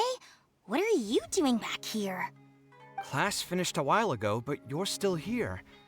Why haven't you gone home? I wanted to stay for a little longer. I'm still thinking about everything you taught during the class. Even though a lot of it went right over my head, I still thought the houses you drew were really pretty. Of course they were. All the examples I drew were world-famous landmarks. Each one was the magnum opus of a celebrated architect. It's a good thing that you could recognize them for their beauty. The accumulation of knowledge is the first step to artistic expression. Instead of rote memorization, you should try to relate and to understand, and after that, try to resonate with the work. Resonate? Yes. When I first got into architecture, there were many things about it that I couldn't understand at all. I would find a building to be beautiful, but have no idea what made it so good. And for most people, just being able to admire a building is enough. To become a good architect, however, you must also learn to assess and appraise. Going from admiration to assessment will take a lot of time and specialized knowledge, and I'm afraid that some superficial speed training won't be enough to take you there. Just as I thought. Becoming an architect won't be as easy as Mr. Alkami made it out to be, right? I'm sorry. I'm not trying to crush your dreams. All I want to tell you is that an architect's life is not as carefree and easy as others may make it out to be. I understand. Thank you for telling me the truth, Mr. Kaveh. I think I'll still stay here for the time being, though, since my family still hasn't paid everything off. Yikes. Paid off what? Sorry, I can't say anything more. Mr. Alkami made it very clear that anyone who talks about it will be kicked out of the class. Don't listen to him. I am the most famous architect in Sumeru. If he kicks you out, then I'll just take you in instead. Really? Why would I pull your leg? I can see you have some talent, so as long as you get your fundamentals down, you should be able to pass the entrance exam and continue your studies at the academia. Then please keep this a secret for me, Mr. Kaveh. Truth be told, my family is not very well off, so We couldn't really afford the tuition for this class. Let me just say we're really close to Mr. Alkami's training center. What are we talking about this here? Mr. Alkami was the one who reached out to my parents. He told them that he knew a merchant by the name of Bahar and that we could get a loan from him. Eh? He told all the students that once we graduate, people would come flocking to commission us for projects. If everything went well, we'd be able to pay off everything in just a few years, and all the more we make after that would be ours. How much did your family borrow from this merchant? Oh, I'm scared. I think it was several million mora. Yay. And what was the interest rate? Interest too. I'm not really sure. My parents were the ones who signed the contract. All I know is that the stack of papers was as thick as a slab of rock. Dear me. Something doesn't feel right about all of this. Yeah, I have a bad feeling too. Jeez. Something about the whole thing feels dastardly familiar. We need to find that merchant to confirm. But if we were to confront him right now, there's no way he'd admit to anything. We could pretend to be potential customers. Good idea. Hey, tell me, do you know where we'd be able to find this merchant? We last saw him on the north shore of Port Ormos. Who knows if he's still in that area, though. Well, it'd still be worth taking a look. Architecture... No. The arts shouldn't be used as bait for a scam. We need to do something before the students' lives are ruined even further. Sheesh. The child's gone. Northern shore. It is north.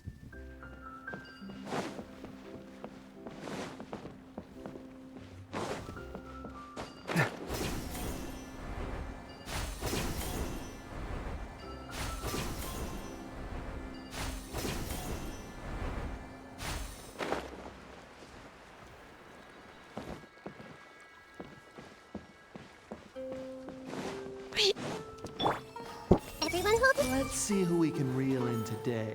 Bitch. Oh, I don't think I've ever seen you guys before. Here for business? Yes. You're Fahar, right? Yes. May I ask who introduced you? Alkami. My friend here wants to enroll in his architecture class, but they're a bit short on money. Alkami told us you're the man to go to in this kind of situation. I'm really interested in architecture. Oh, sounds like his business is booming. How much do you need? Let me see. I'd say around 3 million mora. Oof. You call that a bit short on money? Oof. Anyway, since you're here because of Alkami, I can work things out for you. Make sure you sign the contract, though. Lots of people are borrowing money from me nowadays. What contract?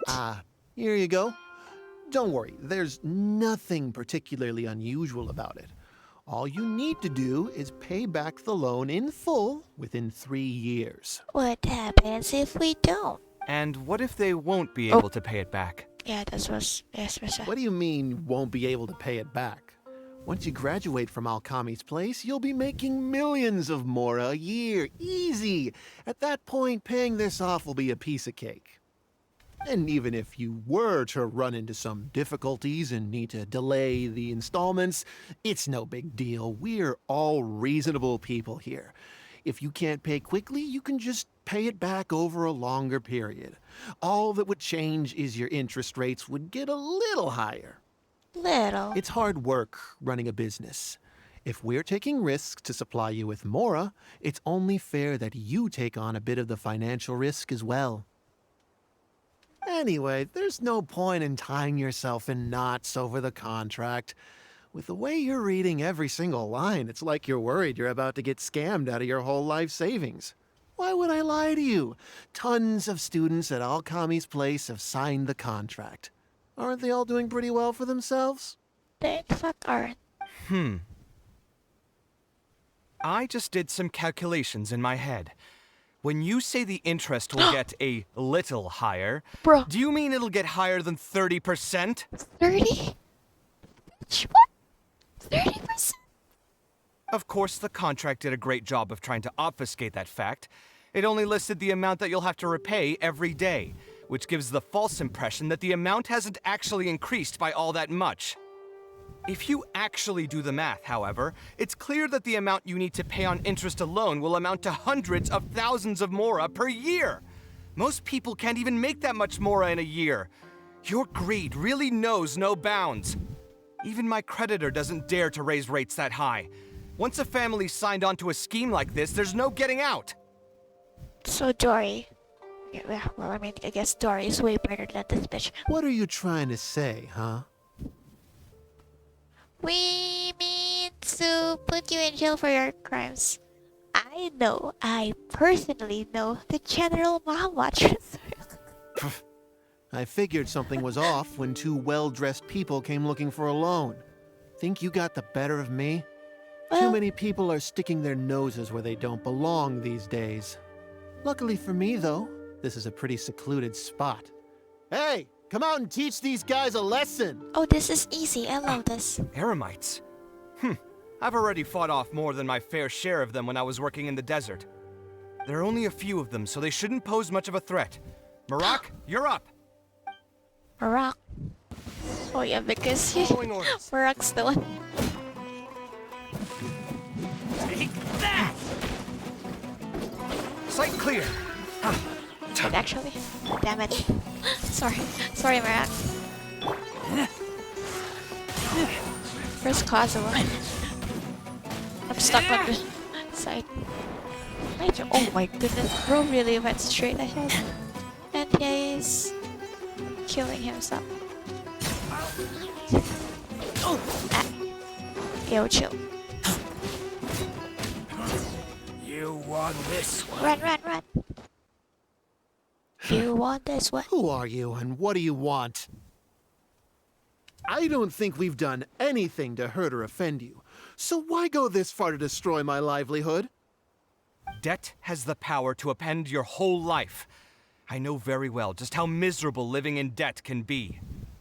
But my debts are the culmination of many different factors, and my interest rate is still somewhat reasonable. Somewhat. As long as I continue to work with my situation in mind, my debts will eventually be paid off. But these students are different. They have neither the mental preparation nor the financial resources to pay back a debt like this. You sold the dreams of becoming an architect to the students as bait, urging them to take on insurmountable amounts of debt to satisfy your greed. Ha! Everyone knows there's no such thing as a free lunch. It's their own fault for falling into the trap. And if we're going to talk about greed, aren't those students the ones who are blinded by it? They completely ignore the risk that's right there in front of them. That's no excuse for our actions. Ha! And here comes the silver tongue. Surely you use that to reel in the students as well.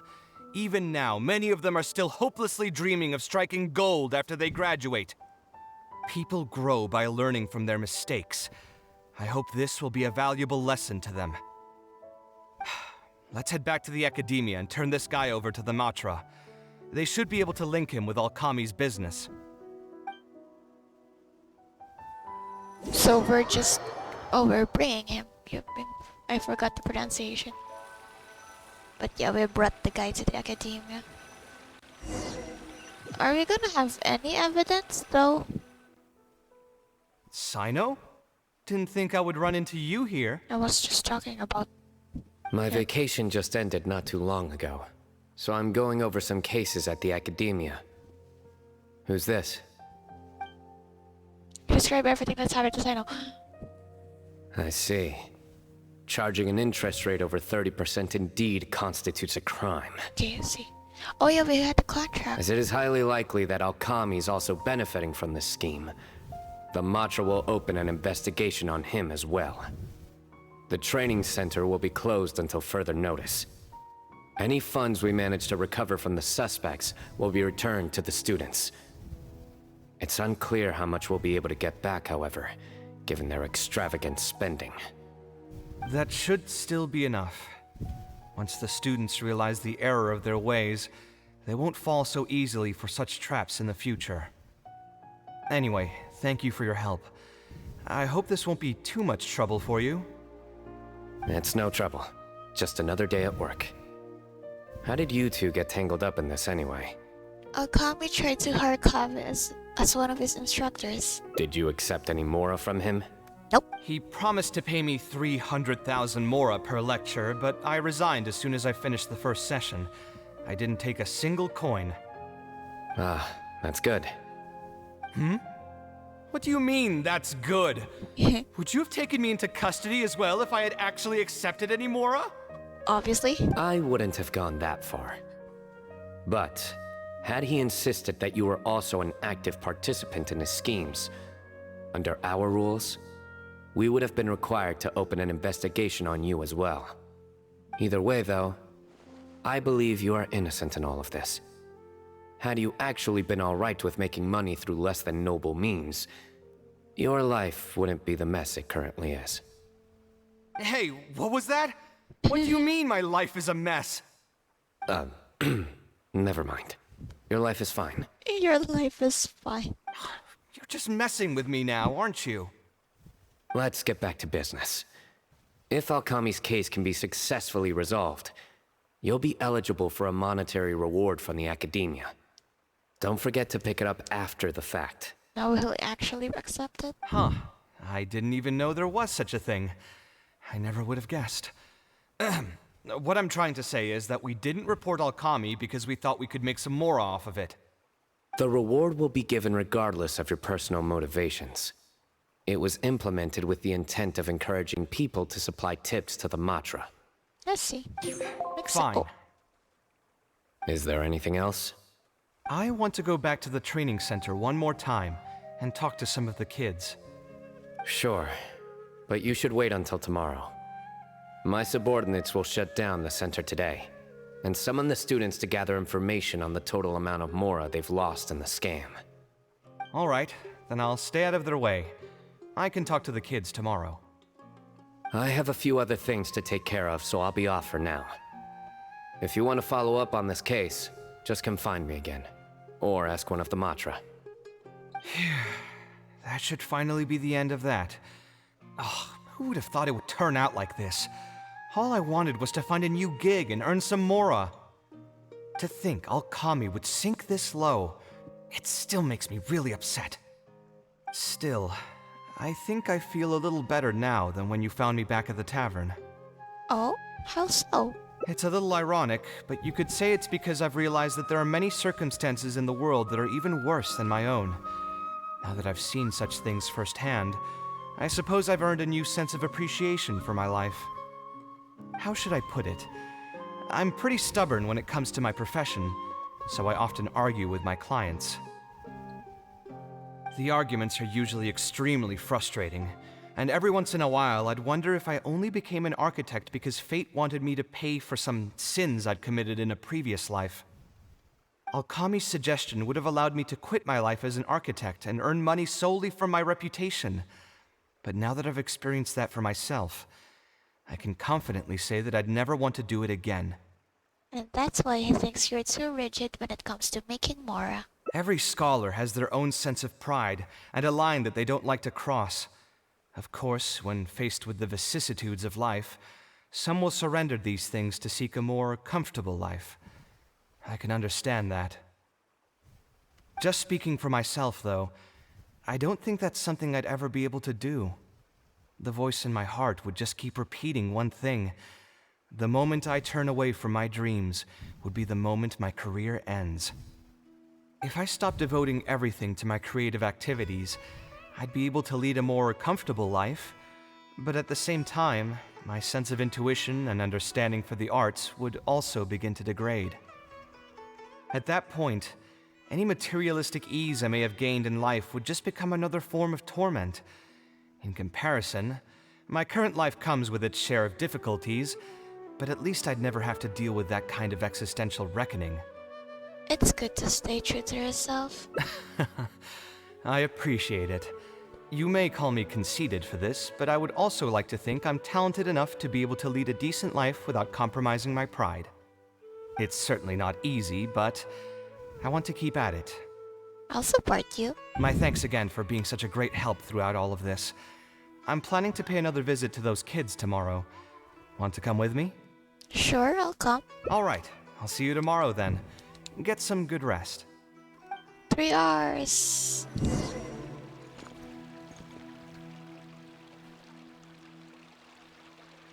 I'll time skip us, Razor.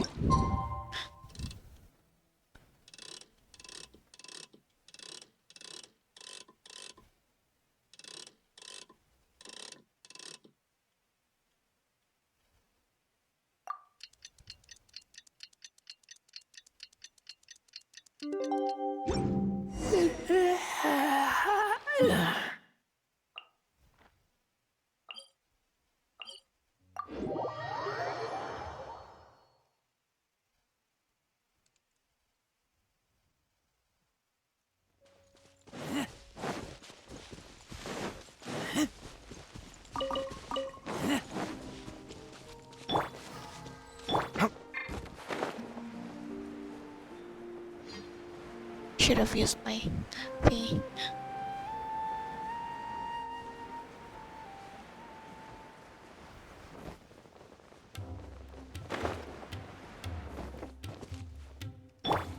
Hey! Mr. Kaveh promised that he'd teach us. He'll keep his promise, right? You will. Definitely. What should I do?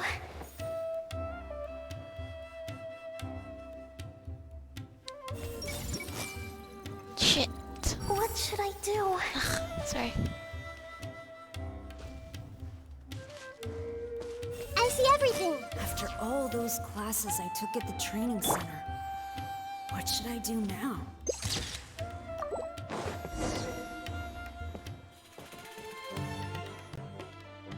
I never would have guessed Mr. Alkami was a scammer. The training center has been shut down, and the Matra have promised to return some of our tuition. But we've already spent so much time on this class. What should we do next? Mr. Kaveh said we can keep working on our fundamentals and try to get into the academia. Ha! Easier said than done. If it was easier to get into the academia, none of us would have signed up for the class in the first place. Only the best of the best can get into the academia studying on their own. Mr. Kaveh might be willing to teach us. Why? What reason does he have to stick around? So, you're the only ones that showed up today, huh? Huh? Kaveh's here! That's Mr. Kaveh. Now, that's Mr. Kaveh. Oh my gosh! I'm here as your instructor, so let's keep things a little more proper. I didn't expect him to say that, really. I wonder if the mic picked up what I said. I also said, it's Mr. Kaveh. Sorry, that was too loud, okay? I'll try and listen to what I said. I'll keep instructing you for a while longer. Bro. You can pass on the message to the other students. As long as someone wants to come, they can join the class. That surprised me. I didn't expect him to say it too. Oh, also, I'm usually pretty busy, so I'll only be able to teach architecture fundamentals on my days off. Another disclaimer, I can't promise that you'll all be able to understand everything I'm going to teach. Architecture is not an easy profession. Aesthetics aside, even the basics of safe design can already be a handful for most people. If you want to design safe buildings, you'll have to go through a systematic study of structural engineering. And just as a heads up, all of this will be a huge step up from the superficial stuff you were learning before. It'll take both talent and perseverance to get through the course. I don't want to hear anyone say that I didn't warn you. We'll try our best. It seems some of you are really serious about this after all. All right, everyone, pack your stuff up. No need to prepare much for today's class. We're going to go on a quick field trip.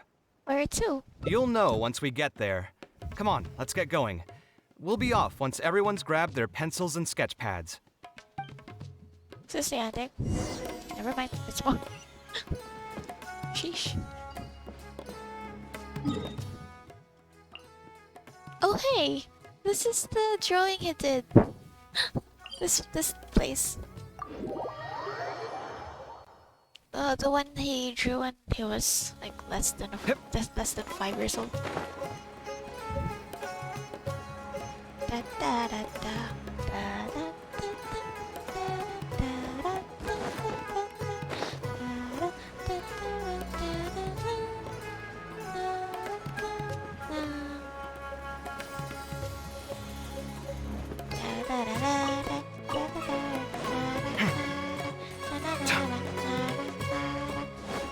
It is right, this place. It's so cute. He's gonna let. Well, show them. This lighthouse has been around for a long time, and I handled its renovations when I first graduated from the academia. Oh, renovations, okay. The point of today is not so much about the lighthouse as a building, however. I just want you to take a look at it and do a bit of self-reflection. If you were tasked today with designing a building, how would you want it to look like? Don't think about how you'd actually go about building it for now. Just put your ideas to paper and draw the prettiest building that comes to your mind. So, it can be, any kind of building? Yep, as long as you think it'd look good. It doesn't even necessarily have to be a building. If you want, you can draw trees, the ocean, or even a garden area. Draw whatever you'd like. What's the point of this exercise? In my experience, it's best to approach the study of architecture from a point of personal interest, rather than for the sake of a career. Both the study and practice of architectural design are extremely difficult. A person who's forced to work on projects that they don't resonate with will only struggle and suffer. So at least for today, I hope the students will be able to create something that they enjoy. There's no need to think about it too hard. They'll have plenty of time in the future to revisit the design and make changes. What do you think? Want to try your hand at it as well? Don't forget that this is a free class from Mr. Kaveh, the Light of the Kasharawar. On a normal day, this would cost you 300,000 mora. Why isn't this capitalized? It's the end. Art and life. A teapot. That's our house. That's our home. It's so cute. Oh, what is this? Oh, I want to see their drawings. I didn't read the description of that specific ending. Is there the place? I'm pretty sure this is. Well, if I'm wrong, it's whatever. Pretty sure this was the building that he drew.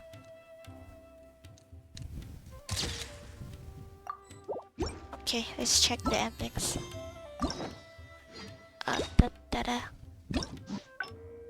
Very cute. Took me 3 hours. Jeez. Oh. Wait. Okay, I see you. Okay, I see you. Okay, I see you. I wanna save nice wait, actually, I'll save it now. I'll get it. Nice.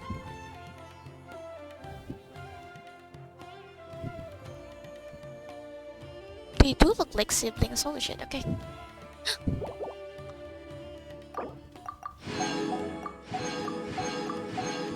What is this? Oh. Yay! We're done with Kaveh's Hangout.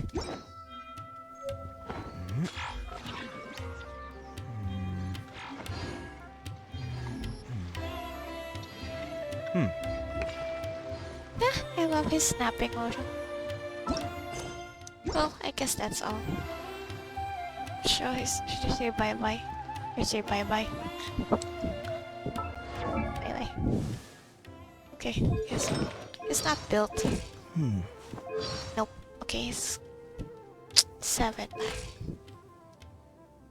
Okay, bye, Kaveh. Bye-bye. The ability to appreciate beauty is an important virtue. Yep. Where's my key?